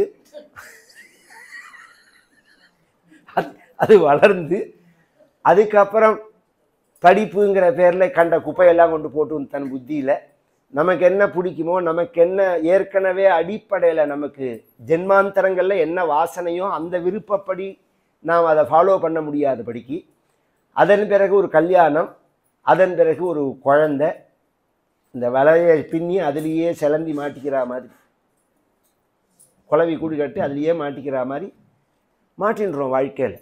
இதுக்குள்ளே இப்படி திரும்பி பார்க்குறதுக்குள்ளே எல்லாம் முடிஞ்சு பெருசாக நிற்கிறது. அடுத்து கல்யாணம் வாழ்ந்தமா வாழலையானே தெரில, அதுக்குள்ளே கல்யாணத்துக்கு நிற்கிறது குழந்தையெல்லாம். அந்த கவலை, கல்யாணம் பண்ணணுமேனு ஒரு காலத்துலலாம் கவலைப்படுவா. இப்போ கல்யாணம் பண்ணி சண்டை போடாமல் இருக்கணுமேனு கவலைப்படணும். நித்தியம் ஜபம் பண்ணணும். சண்டை போடாமல் இருக்கணுமே, சேர்ந்து வாழணுமே. பொழுது விடிஞ்சா இதே இந்த என்னை கேட்டால் ஒன்று பண்ணினா இந்த எல்லாருக்கும் வாழ்க்கை உருப்படும். அந்த ஃபோனை போட்டு உடைச்சா சரியா போடும். ஃபோனை தூக்கி போட்டு உடைச்சிட்டேன்னா வாழ்க்கை நிம்மதியாகிடும். அதுதான் இத்தனைக்கு என்னடியாடி காப்பி குடிச்சியா, பல்லு தேய்ச்சியா, அப்புறம் தான் பல்லு தேய்க்கிறதே, பல்லு தேய்ச்சியா, மாமியார் என்ன பண்ணுறா, இது லைவ் வேறு நடக்கிறது இல்லை. அவளை வாழவே விட மாட்டேங்கிறா அவள் அம்மா, வாழவே. அவள் என்ன தீர்மானம் பண்ணணும், எழுந்துக்கிறதா காபி குடிக்கிறதா என்ன பண்ணணுங்கிறது அவள் என்ன இன்னைக்கு என்னம்மா சமையல் பண்ணணும்னு இவ கேட்குறா. அம்மாவை ஃபோன் பண்ணி இந்த குத்துக்கல்லாட்டம் மாமியார் உட்காந்துருக்கா. இருக்கிற வாழை சொல்கிறேன், இல்லாத வாழ்க்கை அந்த சிரமமும் கிடையாது. வந்தவொடனே கிளப்பி விட்டான்னு வச்சுக்கோங்க, அந்த சிரமமும் கிடையாது. எல்லாருக்கும் தான் அடைக்கலங்கள் தான் நிறையா இப்போ அங்கங்கே திறந்துடுறா பாருங்க. ஏஜ்டு ஹோம்கள்லாம் நிறையா திறந்துடுறா. எத்தனையோ பிரச்சனைகள். இதெல்லாம் தாண்டி வயசாகிடுதா ஜென்ம மிருத்யு ஜரா. ஜரேங்கிறது என்ன அப்படின்னா சர்வஜன பரிபவ ஹேதுர் ஜரா. நம்ம உடம்பு நம்ம சொன்னதை கேட்காத நிலைக்கு ஜரேன்னு பேர். இந்த காபி எடுத்து வாயில் விட்டுக்கிறதுக்கு பதிலாக மூக்கில் விட்டுப்போம் போய் இப்படி கை நடுங்கும். முன்னாடி காலை வச்சா பின்னாடி விழுவா. இந்த பக்கத்தில் இருக்கிறவா இருக்கா பாருங்கோ, முதல்ல ஒரு தடவை விழுந்தா பதறி அடிச்சுன்னு தூக்கி விடுப்பா. தினம் 10 தடவை விழுந்தா சிரிச்சுன்னு தான் தூக்கி விடுவா. உட்காந்து தொலைன்னு சொல்கிறேனே எதுக்கு கேட்க மாட்டேங்கிற சொன்னதே. இப்போ என்ன பண்ண போகிற, எழுந்துன்னு போய் என்ன பண்ண போகிற. நம்ம மனசோ வேகமாக இருக்குது, உடம்போ ஒத்துழைக்கல. இதெல்லாம் பெரிய நரகம் இல்லையோ அதெல்லாம். நம்ம மனசும் உடம்பும் சமமாக இருக்கணும் ஸ்பீடில். அப்பயே உடம்பையும் மனசையும் கண்ட்ரோலுக்குள்ளே கொண்டு வரணும், ரெண்டையும் கட்டுப்படுத்தணும். இதெல்லாம் யோகாபியாசம்னு பேர். அதுக்கு மிருத்யுங்கிறது சாதாரண விஷயம் இல்லை. இந்த உடம்புலேருந்து பிராணன் பிரியும் போது 96 ஜங்ஷன் இருக்கு, இந்த நர்வஸ் பாயிண்டாக உள்ளது. இந்த 96 ஜங்ஷனில் தான் இந்த பிராணன் இருக்கும். அதுலேருந்து ரிலீஃப் ஆகி வரத்தே அவ்வளோ சுலபமாக வந்துடுமா? 5 வருஷம் 10 வருஷம் ஒருத்தனை வீட்டில் குடி வச்சாலே கிளம்ப மாட்டேங்கிறான். இது 60 வருஷம் 70 வருஷம் இந்த உடம்புல வசிச்சிருக்குன்னா இந்த பிராணன் அவ்வளோவா கிளம்பிடுமா? அங்கங்கே வெட்டி இழுக்கும். அப்போதான் அப்போ என்ன ஆகும்னா அவ்வளோ ஹிம்சையாக இருக்கும், அவ்வளோ ஹிம்சையோடு இருக்கும். துக்கம். கார்த்தால சிரிச்சுட்டு இருப்பான், சாயங்காலம் பார்த்தா பெரிய பிரச்சனையாக இருக்கும். இது மாதிரி தான் இருக்குது வாழ்க்கை. இதில் எங்கே சௌக்கியங்கிறது இருக்குது. அப்போ நிம்மதி, சாந்தி, ஆனந்தம் இதை அடையணும்னு தானே யாருமே விரும்புகிறோம். அதுக்கு தான் சாஸ்திரங்கள் ஞானத்தை உபாயமாக சொல்கிறது. அந்த ஞானத்தை அடையிறதுக்கு மோட்சத்தை அடையிறது தான் வழிங்கிறது. அந்த மோட்சத்தை அடையிறதுக்கு என்ன வழி, மோட்சத்துக்கு தடையா இருக்கிறது என்ன, பகவானை கேட்கிறார். பகவான் சொல்றான் 3-4 வகையா அதை உபதேசம் பண்றேன். ஞான யோகம், சாங்கிய யோகம், கர்மயோகமே 2ஆ பிரியறது. அஷ்டாங்க யோகம்னு ஒன்று பிரியறது, அப்புறம் பக்தி யோகம். இதெல்லாம் செய்யாத பாபிகளுடைய கதானுகதி. இதை சொல்றேன்னு ஆரம்பிச்சு ஞான யோகத்தை பகவான் முதல்ல சொல்றான். மதிரிக குணசக்தா பந்த கிருத்தேஷ்வசக்தா त्वमृत कृति उपरुन्धे भक्ति योगस्तु शक्तिं महदनुगमलभ्या भक्तिरेवात्र साध्या कपिल तनुरिति त्वं देवहूत्यैन्यगादीः. मनसुதான் காரணம். விஷயங்கள்ல உலகத்தின் பால் மனசை வச்சா பந்தப்படும் மனசு, துன்பத்தை அடையும். பகவான் பக்கம் மனசை வச்சா மோட்சத்தை அடையும். பந்த கிருத்து தேஷு அசக்தா துவமிருத்த கருத்து உபருந்தே. இந்த பக்கம் மனசை வச்சா துன்பத்துல மாட்டிக்கும் உலகத்தின் பால், இந்த பக்கம் பகவத் சரணத்துல மனசை செலுத்தினோம்னா ஆனந்தத்தை அடையலாம். கேட்கறதுக்கு ரொம்ப ஈஸியா இருக்கு. ஆனா பகவான்கிட்ட மனசை கொண்டு போகணுங்கிறதுக்கு ஏற்பாடு பண்ணி நாராயணியம் வச்சு உபன்யாசம் பண்ணி அதில் உட்காந்துட்டாலும் மனசு வீட்டை தானே நினைக்கிறது, உலகத்தை தானே நினைக்கிறது. அவ்வளோ சுலபமாக அதுலேருந்து வெளியில் வரமாட்டேங்கிறது. அதுக்கு பகவான் சொன்னான் ஒரு தடுப்பு இருக்குது அதுக்குன்னா, பக்தி யோகஸ்து சக்தி. நாம் எது மாதிரி மனிதர்களோட பழகிறோமோ அது மாதிரி தான் எண்ணங்கள் வரும். முதல்ல அதை புரிஞ்சுக்கோங்க. சரீரமே நான் அப்படின்னு நினச்சிட்டு இருக்கிறவாளோட பழகினா அந்த பேச்சு தான் வரும். சரீரமே நான் அப்படின்னு நினச்சிட்டு இருக்கிறவாளோட பழகினேன்னு வச்சுக்கோங்களேன். ஒருத்தரை பார்த்தா ஒருத்தரை என்ன கேட்குறோம், நாம் ஹவ் ஆர் யூ?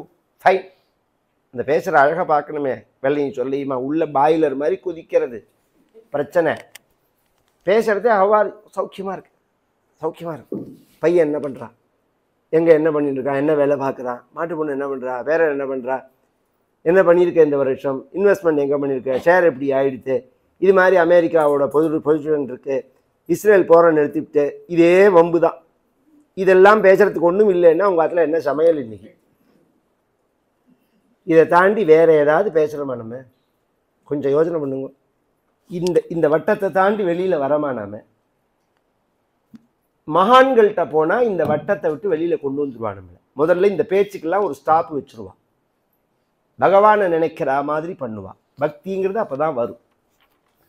மகதனுகமலப்யா பக்தி தேவாத்ர சாத்யா கபில தனுரிதித்வம் தேவஹூத்யகாதீஹி. அவர்களோட பழக பழக அவர் இருக்கிற அந்த ஞானமானது. பொதுவாக இப்போ நம்ம ஒருத்தரை கொண்டாடினா, என்னை ஒருத்தர் ப்ரைஸ் பண்ணி பேசினா எனக்கு சந்தோஷமாக இருக்குது, என்னை வேஷா வருத்தமாக இருக்குது. கவனித்து கேட்கணும். இது ஒரு சின்ன 6 மாத குழந்தை இருக்குது, முகம் பார்க்க தெரிஞ்சிருக்கு. அந்த குழந்தைய பார்த்து கொஞ்சம் நம்ம என் தங்கமே, பட்டே, சமத்தே, ராஜாவே, போக்கிரி வயலை அப்படின்னு சொன்னால், ராஜாவே, பட்டே, தங்கமே அப்படின்னாலும் சிரிக்கும், போக்கிரி பயலேன்னாலும் சிரிக்கும், திருட்டு பயலை அப்படின்னாலும் சிரிக்கும். அதுக்கு திருட்டு பயலுக்கு அர்த்தம் தெரியாது, தங்கமேங்கிறதுக்கு அர்த்தம் தெரியாது, அது சிரிச்சுன்னு தான் இருக்கும். அது மாதிரி இது எதுவுமே நம்மளை சொல்லலை, நான் இல்லை, என் சம்பந்தப்பட்டது கிடையாது. எல்லாம் உலகத்தில் உள்ள இயல்பு. சுகம், துக்கம், மானம், அவமானம், லாபம், நஷ்டம், வெற்றி, தோல்வி, சீதம், உஷ்ணம், இவைகள்லாம் வாழ்க்கையில் இருக்க தான் இருக்கும். நேற்று சாயங்காலம் முந்தான ராத்திரி மழை பெஞ்சுது, நேற்றுக்கு முழுக்க வெயில் அடிச்சுது, அல்லது மழை இல்லாமல் இருந்தது, காற்றாலேருந்து காற்று அடிச்சுது, சாயங்காலம் மழை வந்துடுத்து. இதை யாராவது மாற்ற முடியுமா சொல்லுங்க? நம்மளை பாதிக்காமல் இருக்கிறதுக்கு மேலே ஒரு ஷாலை போட்டுக்கிறோம் நாம். அது மாதிரி வாழ்க்கை அப்படியே உங்களால் பெரட்டெல்லாம் முடியாது. வாழ்க்கை அதனுடைய போக்கில் தான் போகும். அது நாம் பெரட்டதான் நினச்சின்னு இருக்கோம், ஒன்றும் ஒரு இன்ச்சு கூட நடத்த முடியாது. அதுதான் உண்மை. நம்மளை பாதிக்காமல் எப்படி பண்ணிக்கலாம்ங்கிறது தான் விஷயம். நம்ம கடமைகளை நாம் செய்யணும். நாம் எப்போதும் சொஸ்வரூபானுசந்தானம் பக்தி அபிதீயத்தை அப்படிங்கிறாள் ஆச்சாரியா. இந்த பக்திங்கிறதுக்கே 2 விதமாக அர்த்தம் பண்ணுறாள் ஆச்சாரியால். பிரேமபூர்வ அனுத்தியானம் பக்தி அபிதீயத்தைன்னு ஒரு இடத்துல சொல்கிறாள். சொஸ்வரூபானுசந்தானம் அது யாரோட சேர்றாலோ அப்படி அமையும். அது ஞானிகளோட சேர்றதே சொஸ்வரூபானுசந்தானம்னு ஞானத்தை நமக்கு சொல்லுவாள். அந்த பக்தி சித்திச்சுதுன்னா, ஞானம் சித்திச்சுதுன்னா ஞானம்னு தான் அர்த்தம். நம்மளை இந்த துன்பங்கள் பாதிக்காது, இதுலேருந்து வெளியில் வந்துடலாம். இது ஒரு வழி. அதுக்கு அடுத்தது சாங்கிய யோகம்ங்கிறத சொல்கிறார். சுருக்கமாக சொல்லுன்னு போகிறேன். 24 தத்துவங்கள் சொன்ன மத்தியில் பிரகிருதி, மகத்து, அகங்காரம், மனசு, பஞ்சபூதங்கள், பஞ்ச தன்மாத்திரைகள், கர்மேந்திரியங்கள் 5, ஞானேந்திரியங்கள் 5, இந்த 24ம் நான் இல்லை. இதான் சாங்கியம்ங்கிறது. இந்த 24ம் தெரியறது. பூமி இருக்குன்னு தெரியறது, ஜலம் இருக்குன்னு தெரியறது, காற்று இருக்குன்னு தெரியறது. யாருக்கு தெரியறது? எனக்கு தெரியறது. கொஞ்சம் கவனித்து கேட்கணும். இந்த மைக்கு இருக்குன்னு எனக்கு தெரியறது, இந்த மைக்கு இருக்குன்னு எனக்கு தெரியறது, இந்த மைக்கு இருக்குன்னு இந்த மைக்குக்கு தெரியுமா? இந்த மைக்கு இருக்குன்னு இந்த மேஜைக்கு தெரியுமா? மேஜை மேலே புஸ்தகம் இருக்குன்னு புஸ்தகத்துக்கு தெரியுமா? எனக்கு தெரியாது. அப்போ நீ இதிலேருந்து வேறுபட்டவன், நீ இதில் சேர்ந்தவன் கிடையாது. அந்த ஞானம்ங்கிறது இருக்கு பத்தில, அதுதான் உன்னோட வடிவம்ங்கிறது. இதுக்கு சாங்கிய யோகம்னு பேர். ரொம்ப ரொம்ப தீவிர அபியாசத்தினால வர விஷயம் இது. அதுக்கு அடுத்தது அஷ்டாங்க யோகத்தை சொல்கிறார். அஷ்டாங்க யோகம் அப்படின்னா என்ன? விமலமதி ரூபாத்தைஹி ஆசனாத்யைர் மதம்சம் கருட சமதிரூடம் திவ்ய பூஷாயுதாங்கம் ருச்சுதுலித தமாலம் சீதல சீலையே தானுவேலம் கபில தனுரிதித்வம் தேவஹூத்யகாதைஹி. அஷ்டாங்க யோகத்தை சொல்ற ஸ்லோகம் கவனிச்சு கேட்கணும். அஷ்டாங்க யோகம்ங்கிறது யமநியம ஆசன பிராணாயாம பிரத்யாகார தாரணாத்தியான சமாதி. இப்போ நான் சொன்னதில் 8 இருக்கு. யமம், நியமம், ஆசனம், பிராணாயாமம், பிரத்யாகாரம், தாரணை, தியானம், சமாதி. இந்த ஹைடெக் சுவாமிஜிலாம் இன்றைக்கி கார்ப்பரேட் கம்பெனி நடத்துகிறதே இதை உபதேசம் பண்ணி தான். 8 இருக்குது இதில். இது சித்திக்கணும். இதுக்கு அடிப்படை என்ன தெரியுமோ? யமம். யமம் இல்லாமல் நீங்கள் அடுத்த ஸ்டேஜுக்கு போக முடியாது. யமம்னா என்ன? ஆத்ம குணங்கள்னு பேர். 5 நல்ல குணம், 5 எதிர்மறையான குணம். பொய் பேச, சத்தியம் பேசணும், அப்போ பொய் பேசக்கூடாது. கருணையோடு இருக்கணும், அப்போ ஹிம்சை பண்ணக்கூடாது. பொறுமையோடு இருக்கணும், கோபப்படக்கூடாது. தானம் பண்ணணும், திருடக்கூடாது. நேர்மையோடு இருக்கணும், ஃப்ராடாக இருக்கக்கூடாது. பத்தாச்சா? 11வது ஒன்று இருக்குது. பிரம்மச்சரிய நியமாதிபர் யமைஹின்னு 5வது ஸ்கந்தத்தில் சொல்கிறார். அதெல்லாம் தாண்டி வந்துட்டேன் நான் அவசரத்தில். அந்த யமத்துக்கு ஆரம்பமே எதுன்னா பிரம்மச்சரியங்கிறது தான். அது சித்திக்கணும். ஆகாரமும் பிரம்மச்சரியமும் இல்லாமல் நீங்கள் என்ன வேஷம் போட்டாலும் ஃப்ராடுன்னு தான் அர்த்தம். ஆகார சுத்தி இல்லாமல் சத்வ சுத்தி ஏற்படாது, சித்த சுத்தி ஏற்படாது. பிரம்மச்சரிய நியமம் இல்லைன்னா யோக மார்க்கத்துக்கு நீங்கள் அன்ஃபிட். அது சித்திக்காம இந்த ஆத்ம குணங்கள் சித்திக்கணும். இது ஒரு பக்கம். அடுத்தது யமம், நியமம். நியமம்ங்கிறது பிராத ஸ்நானம், பல்லு தேய்க்கிறது, ஸ்நானம் பண்ணுறது. மடியாக இருக்கிறதுன்னு ஒன்று அந்த காலத்தில் தெரியும். அப்படின்னா என்னென்னு? மடின்னு ஒன்று. இப்போ மடித்து வச்சது மடிங்கிறார் மாமா. அப்படிதான் இருக்கு. ஒரு காலத்தில் கொடிமடியும்பா. ஸ்ரார்த்தத்தன்னைக்கு கொடிமடியும் கட்டிக்கக்கூடாது. கார்த்தால எழுந்து ஸ்நானம் பண்ணிட்டு அந்த வேஷ்டியை உணர்த்திட்டு அது காஞ்ச பிறகு 10 மணிக்கு இன்னொரு ஸ்நானம் பண்ணிட்டு அந்த வேஷ்டியை கட்டின்னு தான் ஸ்ரார்த்தம் பண்ணணும். 2 சூரியன் பட்ட துணி மடி கிடையாது. ஆமாம், அதனால தான் 2 ஸ்நானம் ஸ்ரார்த்தத்து. தினமே 2 ஸ்நானம், ஸ்ரார்த்தத்தன்னைக்கு முக்கியமாக 2 ஸ்நானம். அதுக்கப்புறம் கொஞ்சம் நல்ல கொடி மடியாச்சு. அதுக்கப்புறம் மடியை மடித்து மடிசஞ்சியில் வச்சு ஆரம்பிப்பா.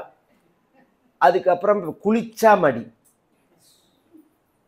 கொஞ்ச காலத்தில் ட்ரெஸ்ஸு மாற்றினாலே மடின்னு ஆகிடும். நான் இப்போ ட்ரெஸ்ஸை மாற்றின வந்துட்டேன்னு சொன்னாலே மடின்னு ஆகிடும். இன்னும் அப்புறம் என்ன ஆகுமோ புரியல. நம்ம இருப்போமான்னு தெரியல. அது பிரிந்தோம். அப்புறம் எங்கே போய் முடிய போகிறதோ இது தெரியலேன்னு வச்சுக்கோங்களேன். இதில் என்ன சொல்கிறா, இந்த வெஜிடேரியனில் முட்டையை சேர்த்தா மாதிரி இப்போ என்ன சொல்கிறான்னா, எங்களை பார்த்து என்ன சொல்கிறான், சாமி இது சுத்தபத்தமாக பண்ணினது தாங்கிறான். சுத்தபத்தம்ங்கிறதுக்கு என்ன அர்த்தம்னு நான் அவனுக்கு எப்படி புரிய வைக்கிறது? எனக்கே புரியல. சுத்தபத்தமாக பண்ணினது தான் அப்படின்னா மடின்னா அப்படி என்ன பதார்த்தம், அது யார் சம்பாதிச்ச பணத்தில் வாங்கினது, அவன் எப்படி சம்பாதிச்சவன், அவன் யாரு, இத்தனை தெரியாமல் ஒரு பொருளை சாப்பிடக்கூடாது. அந்த புத்தி நமக்கும் வரும். ஆகாரத்தில் ரொம்ப ஜாக்கிரதையாக இருக்கணும். மணியானாலும் ஒரு கதை சொல்லிட்டு போகிறேன். ஒரு சன்னியாசி உத்தராத்துக்கு சாப்பிட போனார். சன்னியாசி வந்திருக்காருன்னு அவர் தீர்த்தத்துக்கு வெள்ளி டம்ளர் வச்சார். பிக்ஷாந்தனங்கள்லாம் முடிஞ்சு சன்னியாசி உத்தரவு வாங்கி கிளம்பி வெளியூர் நடந்து போயிட்டே இருக்கிறதே ஜோல்னா பைக்குள்ளே கை விட்டார். வெள்ளி டம்ளர் இருந்தது. இது எப்படி உள்ளே வந்ததுன்னு அவருக்கே புரியல. அவன் வீட்டு வெள்ளி டம்ளர் தான். திரும்பி வந்தார். அவன்கிட்ட சொன்னார், இது உன் வீட்டு வெள்ளி டம்ளர் தான், நீ ஜலம் குடிக்கிறதுக்கு எனக்கு வச்ச பிறந்த ஞாபகம் இருக்குது, ஆனால் என் பைக்குள்ளே வந்தது எனக்கு தெரியல. நான் ஒரு கேள்வி கேட்குறேன், அதுக்கு மட்டும் பதில் சொல்லு. நீ இவ்வளோ பெரிய பணக்காரனாக இருக்கியே, இந்த சொத்து உனக்கு எப்படி வந்ததுன்னு கேட்டேன். திருடிதான் நான். திருடின உன் வீட்டில் ஒரு வேளை சாப்பிட்டதுக்கே எனக்கு திருடணுங்கிற புத்தி வந்துருக்கு அப்படின்னா, பலன்னு அலுமினியம் பேப்பரில் ஸ்பாயிலில் கட்டி சாப்பிட்றேல, அது என்ன புத்தி, அது என்ன சாப்பாடு, யார் சமைச்சது, என்ன விவகாரம்? அந்த நிதானம் வேண்டாமா? கொஞ்சமாவது நிதானம் வேண்டாமா சொல்லுங்க வாழ்க்கையில்? ஏதோ ஒரு காலத்தில் கொரோனா வந்ததில் நாங்கள்லாம் ரொம்ப சந்தோஷப்பட்டோம். ஏன்னா எல்லாரும் சமைச்சேன்.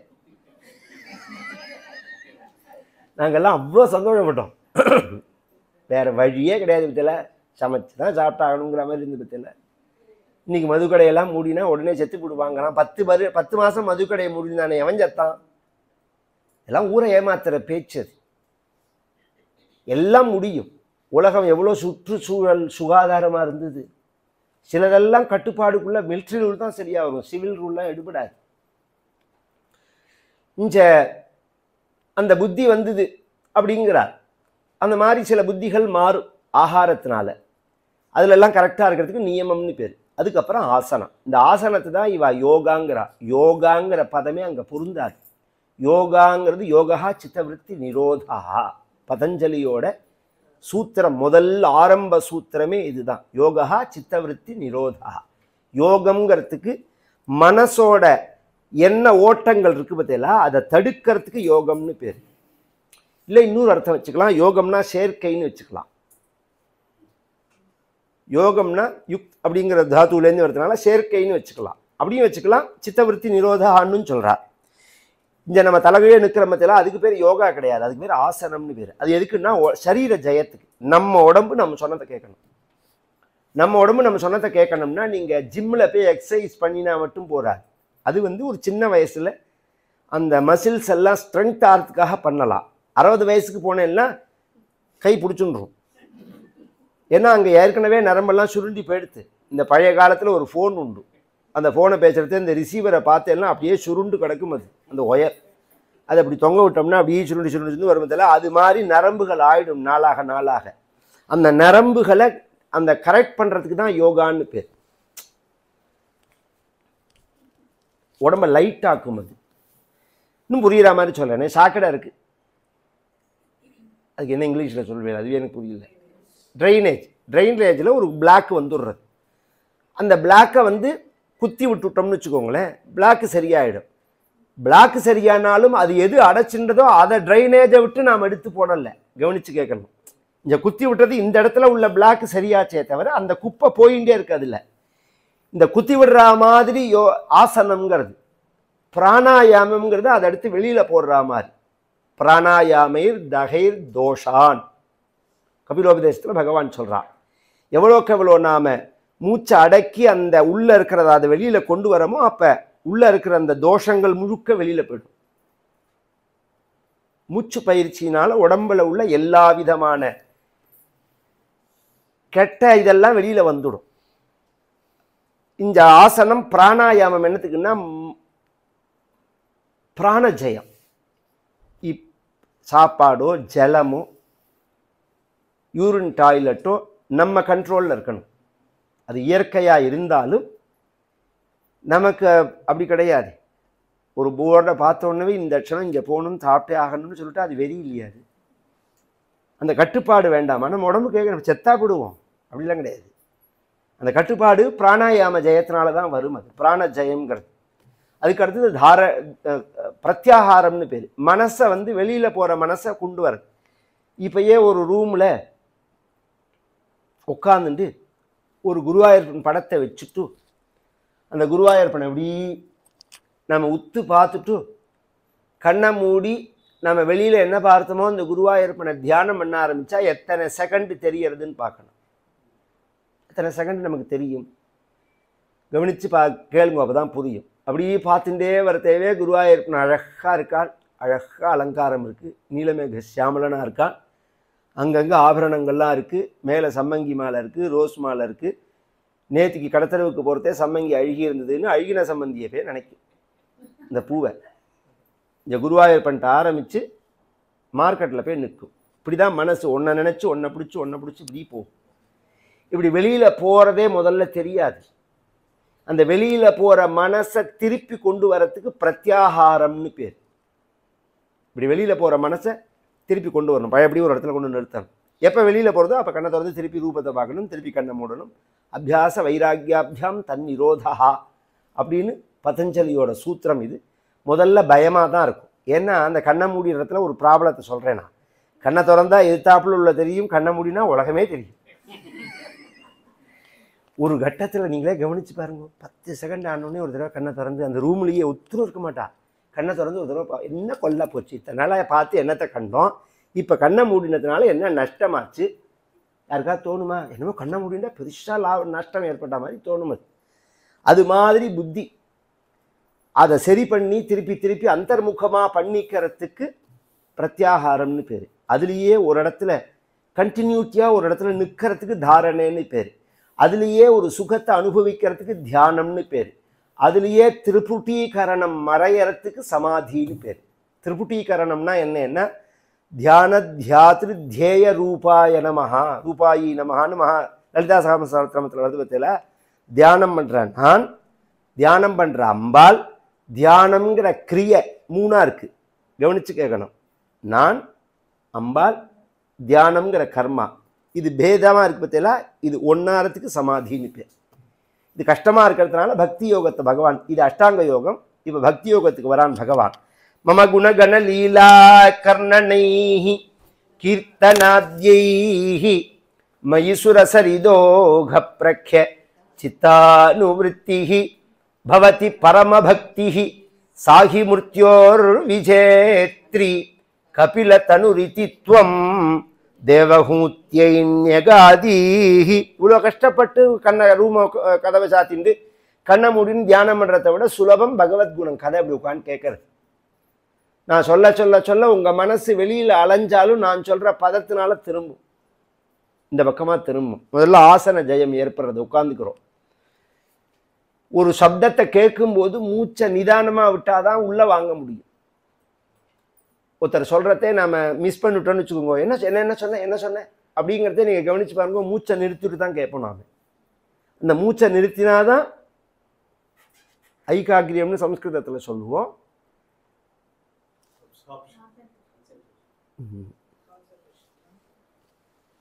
ஒரு முகமாறது, அது திருப்பி அதுதான் சொல்லியாகணும். ஒரு இடத்துல குவியறது, அப்போ அப்படிதான் வரும். அந்த பிராண ஜெயம் ஆனாதான் வரும். அது மனசு ஒன்று தான் பல இந்திரியங்கள் மூலமாக வெளியில் போகிறதுனால அது ஸ்ப்ரெட் ஆகிறது. அப்போ காது கிட்ட கொண்டு வரதுக்கு நாம் மூச்சை நிறுத்த வேண்டியிருக்கு. இது கதை கேட்கறதே தானவே வரும். ஆசனம் வந்துடுத்து, அதுக்கப்புறம் பிராணாயாமம் வந்துடுத்து, அதுக்கப்புறம் வெளியில் போகிற மனசை நீங்களாக கொண்டு வராமல் நான் சொல்கிற கதையினால் திரும்பி வரதுனால பிரத்யாகாரம் வந்துடுத்து. நான் சொல்கிற கதைகளில் பழகி பழகி அதுலேயே தாரணை வந்துடும். அப்புறம் அபியாசத்தினால தியானம் வரும், அது சமாதி பரியந்தம் கொண்டு விட்டுவிடும். மம குணகண லீலா ஆகர்ணனைஹி கீர்த்தனாத்யைஹி, திரும்ப திரும்ப கேட்கறதுனாலையும் என்னுடைய நாமாவை சொல்றதுனாலையும் மயூசுர சரிதோக பிரக்ய சித்தானுவிருத்திஹி அப்படிங்கிறான் பகவான்.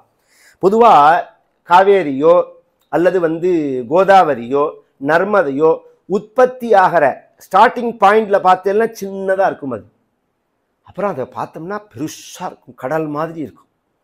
எப்படி போக போக போக அது நதி வேகேன வர்த்ததே அப்படின்னு பெருசாகிறதோ அது மாதிரி ஆரம்பத்தில் சின்ன சின்னதாக உள்ள பக்தியானது அதுக்கப்புறம் என்ன ஆகும்னால் பிரேம பக்தியாக மாறிவிடும். இது பரியந்தம் சாதன பக்தி, அதுக்கப்புறம் சாத்திய பக்தி. இந்த கதை கேட்கறதெல்லாம் பக்தி கிடையாது, பகவன் நாமா சொல்றதெல்லாம் பக்தி கிடையாது, பாராயணம் பண்றதெல்லாம் பக்தி கிடையாது, கோவிலில் போய் தரிசனம் பண்ணுறதெல்லாம் பக்தி கிடையாது. என்ன இப்படி சொல்கிறேன், இதெல்லாம் பக்தின்னு நம்பி தானே நாம் உட்காண்ட்ருக்கோம். பக்தி கிடையாதுன்னு சொல்லிவிடு. பக்தின்னா என்ன அர்த்தம்னா, இதெல்லாம் பக்தி இல்லை. பக்தின்னா என்னன்னு சொல்கிறேன். பவதி பரமபக்திங்கிறான் பகவான். இங்கேயே ஆரம்பிக்கிற தேவை இந்த விஷயத்தை சொல்லும்போது. காதலா சம்பந்தர் சொல்லுவார் அழகா, காதலாகி கசிந்து கண்ணீர் மல்கி. அந்த பகவான் மேலே காதல் வரணும், ஃபஸ்ட்டு அன்பு வரணும். அன்பு வந்ததுக்கு அடையாளம் கசிந்து உள்ளம் உருகணும். நமக்கு உள்ளம் உருகினத்தினுடைய வெளிப்பாடு கண்ணீர்.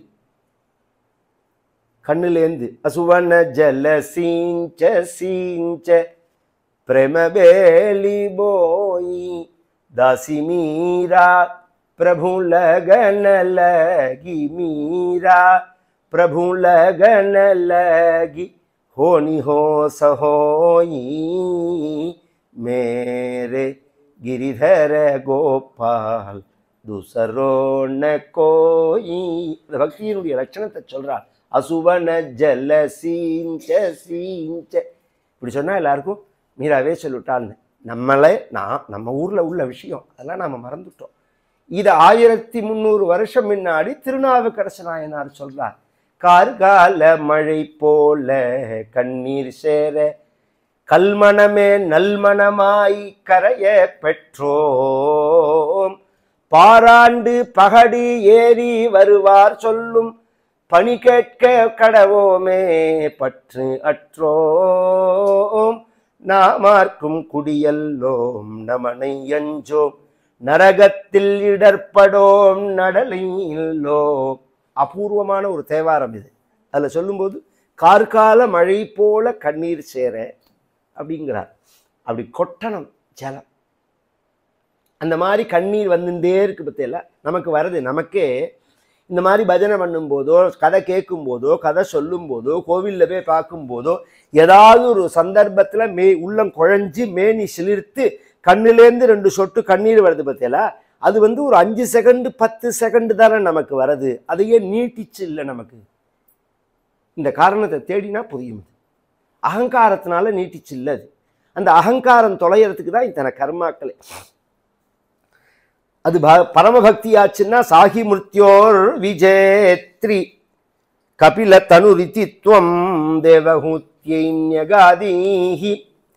இதெல்லாம் செய்யாம ஒத்தன் ஞான மார்க்கத்திலேயோ, ஞான யோகத்திலேயோ, சாங்கிய யோகத்திலேயோ, அஷ்டாங்க யோகத்திலேயோ, கர்ம யோகத்திலேயோ ஒருத்தன் போகாம ஒருத்தன் மனிதனாக பிறந்து லோகாயதமான வாழ்க்கை வாழ்ந்து படித்து சம்பாதிச்சு வேலைக்கு போய் கல்யாணம் பண்ணிட்டு குடும்பம் பெற்று எல்லாம் பண்ணினாலும் அவனுடைய கடைசி காலம் எப்படி இருக்கும்னா அகஹ பகுல ஹிம்சா சஞ்சிதார்த்தை குடும்பம் பிரதிதினமனுபுஷ்ணன் ஸ்திரீஜிதோ பாலலாலி. எத்தனை சம்பாதிச்சு செஞ்சாலும் செஞ்சேன்னு சொல்ல மாட்டா குடும்பத்தில். இங்கே எத்தனை உழைச்சி கொட்டினாலும் ஐயோ நீ இப்படி உழைச்சியேன்னு சொல்ல மாட்டா. செய்யலேன்னு தான் சொல்லுவான். நீ என்ன செஞ்சேன்னு தான் கேட்பா. நம்மளை பார்த்து நமக்கு என்ன தோணும், நாம் நன்னா செஞ்சா மாதிரி நமக்கு தோணும். அவன் என்ன கேட்பா, நீ என்ன செஞ்ச அப்படின்னு கேட்பா. ஏன்னா இப்போ உலகத்தில் இவர்களெல்லாம் திருப்திப்படுத்தணும்னு நினச்சா முடியவே முடியாது. மனிதர்களை நம்மளால் முழுமையாக ஒரு பக்கம் திருப்திம்பா, அடுத்த நாளே திருப்தி இல்லைம்பா, செஞ்சேன்னு சொல்லுவா, செய்யலேம்பா. இந்த திருப்தி அடைய வேண்டியது பகவான் தான். நம்ம கடமை எந்த அளவுங்கிறத பார்த்து செய்யணும். குழந்தைகள் வளர்ந்து அவர்கள் காலில் ஊனிக்கிற பரியந்தம் நாம் அவர்களை வளர்க்க வேண்டியது நம் பொறுப்பு. மனைவியை நாம் ரட்சிக்க வேண்டியது வாயுசு பரியந்தம். நாம் இல்லைன்னாலும் மனைவி இன்னொருத்தட்ட கையேந்தாமல் இருக்கணும். அப்படிங்கிற மாதிரி அவளுக்கு ஒரு செக்யூரிட்டி பண்ணி, நான் அந்த கால வாழ்க்கையே சொல்கிறேன். இந்த காலத்தில் உள்ள வாழ்க்கை அவள் தீர்மானம் பெரும்பாலும் இன்றைக்கி நம்ம அப்படி தான் இருக்கோம்னு வச்சுக்கோங்களேன். அது மாதிரி ஒரு செக்யூரிட்டியை ஏற்படுத்தி கொடுக்கறதோ இதெல்லாம் நம்மளுடைய கடமை தான். ஆனால் அதுவே தான் வாழ்க்கை இல்லை. உலகம் ரொம்ப பெருசு. எத்தனோடு தூங்குறது, குழந்தை பெற்றுக்கிறது மட்டும் வாழ்க்கை இல்லை. எத்தனை விஷயங்கள் இருக்குது உலகத்தில். எவ்வளோ பெரிய அனுபவங்கள் இருக்குது. அதெல்லாம் மிஸ் பண்ணுறோம் அறிவு இருந்து. இப்போ ஒரு நாய் மிஸ் பண்ணினதுன்னா அதுக்கு அறிவு கிடையாது. அது ப்ரோக்ராமிங் சிஸ்டத்தில் ஆகார நித்ராபய மைதுனானி சாமானியமேத்தத்து பசுபேர் நல்லானாம்னு சாப்பிடணும், தூங்கணும், குழந்தை பெற்றுக்கணும், தன்னை காப்பாற்றிக்கணுங்கிற இந்த நாளை தவிர அதுக்கு வேற ஒன்றும் தெரியாது. நமக்கு அப்படி இல்லையே. இப்போ பிஸ்கெட்டை போட்டால் நாய்க்கு வாலாட்டின்னு வரும். கம்பை காமிச்சா ஒரு கொம்பை காமிச்சோம்னா பயந்துன்னு ஓடும். கொம்பு கஷ்டத்தை கொடுக்கும், பிஸ்கெட் சுகமாக இருக்குங்கிறது இந்த ஞானம் இருந்தால் போராது. அது நாய்க்கும் இருக்குது. இது சுகத்தை கொடுக்கும், அது கஷ்டத்தை கொடுக்குங்கிறது இல்லை. இங்கே ஒரு விஷயம் சொல்கிறேன். அந்த கம்பால் ஒருத்தர் நமக்கு பிஸ்கெட்டை கொடுக்கறதுக்கு முன்னாடி கம்பால் அடிச்சு விட்றாரு நம்மளை. திருப்பி பிஸ்கெட்டை போட்டு எல்லாம் நாய் சாப்பிட்டு போயிடும். நாம் சாப்பிட மாட்டோம். ஏன்னா இவர் ஏன் நம்மளை அடித்தார்? அடித்தவர் கொடுக்குறத நாம் எப்படி அக்செப்ட் பண்ணிக்கிறது? ஒரு பதார்த்தம் நமக்கு சுகத்தை கொடுத்துதா துக்கத்தை கொடுத்துதா? ஆரம்பத்தில் சுகத்தை கொடுத்தா மாதிரி கொடுத்துட்டு பின்னாடி துக்கத்தை கொடுக்கறது, ஆரம்பத்தில் துக்கத்தை கொடுக்கா மாதிரி இருந்தாலும் பின்னாடி, இதெல்லாம் யோசனை பண்ணி பார்க்கறதுக்கு தான் பகுத்தறிவுன்னு பேர். இந்த நிதானம் இல்லாமல் நாம் நடந்துட்டோம்னா அப்போ அந்த அறிவு அடைஞ்ச அடையாளமே கிடையாது. அந்த குடும்பம் கொண்டாடாது. அகஹ பகு ரொம்ப கஷ்டம்னால் பகவான் அகஹன்னா ரொம்ப கஷ்டம். கொண்டாடவே கொண்டாடாது. வார்த்தாயாம் லுப்பியமானாயாம் ஆரத்தாயாம். ரிட்டையர் ஆனாலும் நிறுத்த மாட்டான்.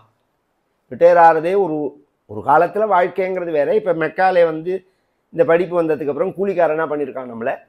அடிமை மாதிரி வேலைக்கு போகிறோம். அவனும் 56 வயசுன்னா 60 வயசுன்னா 62 வயசுன்னா அப்புறம் என்னமோ சொல்லிட்டு இருக்கான். நம்மளும் முயற்சி பண்ணிகிட்டே இருக்கோம் சம்பாத்தியத்துக்குன்னு வச்சுக்கோங்களேன். உழைப்பு வேற, சம்பாதிக்கணுங்கிற எண்ணம் வேற. ரெண்டுக்கும் வித்தியாசம் உண்டு. நாம் உழைச்சுன்னு இருக்கணும், சும்மா உட்காந்துருக்கக்கூடாதுங்கிற எண்ணம் வேற. சம்பாதிக்கியங்கிறது வேற. இந்த பரப்பு பணமே இருக்கும் வாழ்க்கைன்னு நினைக்கிறவாளை சொல்கிறேன் நான். திருப்பி திருப்பி சம்பாதிக்கணும்னு நினைப்பா. சம்பாத்தியம் எப்போதும் ஒரே ஃப்ளோவாக இருக்காது. ஒரு சமயம் ஹையாக இருக்கும், ஒரு சமயம் ஸ்லோவாக இருக்கும், ஒரு சமயம் திருப்பி ஹையாகும், ஒரு சமயம் இல்லாமையே போயிடும். அந்த இல்லாமல் போனால் அப்போ என்ன ஆகும் மனசுன்னா, இது இயற்கை அப்படின்னு தோணாது. ஒரு காலத்தில் கிராமத்து வாழ்க்கை வாழ்ந்த வாழை நான் சொல்கிறேன், கவனித்து கேளுங்கோ. 10 நாள் மழை பெஞ்சுதுன்னா சுட சுட வெத்த குழம்பையும் கருடாத்தையும் பொறிச்சு சாப்பிட்டுட்டு மழையை பார்த்துன்னு உட்காந்துருப்போம். ஒரு டிவி கிடையாது, ஒரு ரேடியோ கிடையாது, ஒரு இது கிடையாது, ஒரு தாயக்கட்டை, ஒரு இது ஒருத்தர் பார்த்துன்னு பாராயணம் அதுக்கு இருக்குல்ல, ஒரு பெரிய சிரமம்லாம் கிடையாது. கரண்ட்டே இருக்காது, மழை போச்சுன்னா கரண்ட்டே இருக்காது. இப்போ மழையே பெய்யாமல் 6 நாளாக மிரட்டின்னு இருக்கோம். 6 நாளாக பயமுறுத்துன்னு ஜனங்களை ஒரு வேலையும் பார்க்க விடாமல் ஒரு உருப்படியான ஒரு நல்ல நியூஸ் எதையும் சொல்லாதபடிக்கு மாற்றி மாற்றி இப்படி வரப்போகிறது, அப்படி வரப்போகிறது, இப்படி பண்ண போகிறது, பெரட்ட போகிறது. ஏன்னா பின்னாடி நீ ஆயிடுத்தேன்னு நீ சொல்லிடக்கூடாதோன்னு அதுக்காக இதெல்லாம். நீ எங்கே போனேன்னு நான் தான் முன்னாடியே சொல்லிட்டேனே உனக்கு, நீ ஏன் பைய எடுத்து வச்சுக்கலன்னு கேட்டுக்கிறதுக்கு தான் அது. இது மாதிரி சொல்லின்னு இருக்கா. இந்த பயம் இருக்குது பற்றியல்லா, வாழ்க்கையை பற்றின ஒரு பயம் இருக்குது பாருங்க. இந்த பயம் இருக்கக்கூடாது, உற்சாகமாக இருக்கணும் வாழ்க்கையை பற்றி. சம்பாத்தியம், பணமே வாழ்க்கைங்கிற எண்ணம் வரும். வந்ததுன்னா அந்த பணம் வராது, அதான் உண்மை. வரலன்னு உடனே சம்பாதிக்கிறவனெல்லாம் பார்த்து எரிச்சலாக இருக்கும். அவன் சம்பாதிச்சு இவனை தெரியுமா சார், இவன் என்ன ஃப்ராடு பண்ணுறான், எப்படி சம்பாதிக்கிறான்னு நான் சொல்கிறேன்மா. என்னமோ கணக்கு எழுதி வச்சுருக்கா மாதிரி இன்கம் டாக்ஸை கொண்டு கூட யார் வேண்டான்னா. நீ பொறத்தியாரை பார்த்து நீ பொறாமப்படுறதுனால அவனோட சொத்துல 5 பைசா உன்னால் குறைக்க முடியாது. ஒரே ஒரு லாபம் தான் நமக்கு, பிளட் ப்ரெஷர் ஏறும். இந்த தர்மபுத்திரரை பார்த்து எக்ஸஸ் கேட்டுது, பொறாமைனா என்னன்னு கேட்டுது. பொறாமை அப்படின்னா என்னன்னு கேட்டுது. இது தர்மபுத்திரர் சொன்னார், பிறர் சௌக்கியமா இருக்கிறத பார்த்து நம்மளை நாம் கஷ்டப்படுத்திக்கிறதுக்கு பொறாமைன்னு பேருன்னா. அவ சௌக்கியமா இருக்கா, நீனும் சௌக்கியமா இருக்க, உனக்கு என்ன குறைச்சல்? நம்மளை நாம் கஷ்டப்படுத்திக்கிறோம், அதுக்கு பொறாமைன்னு பேர். இதெல்லாம் வரும், இந்த புத்தியெல்லாம் வரும். குழந்தைகள்லாம் திரும்பி பார்க்காது. சொன்னத்தை கேட்டுன்னு கட்டுப்பட்டு இருந்தவா யாரும் கட்டுப்பட மாட்டா. மனைவி கூட திரும்பி பார்க்க மாட்டா. 4 மணிக்கு டான்னு 3:55 காப்பி கொடுத்தாப்பா. சம்சாரம் 5 மணி ஆனாலும் பேசாமல் இருப்பா. மணி 5 ஆயிடுத்து, என்ன 5 ஆனா என்ன, இப்போ எந்த ஆஃபீஸுக்கு போகிறேன், 1/2 மணி நேரம் லேட்டாக குடித்தாதான் என்ன, இல்லை நீங்கள் போட்டுன்னு வந்து கொடுக்கூடாதா, எனக்கு நான் தான் போடணும்னு இருக்கா. இதெல்லாம் நியாயமான கேள்வி தான். இதெல்லாம் தப்புன்னு நான் சொல்லவே இல்லை, இதெல்லாம் நியாயமான கேள்வி தான். இதெல்லாம் ஃபேஸ் பண்ணணும்.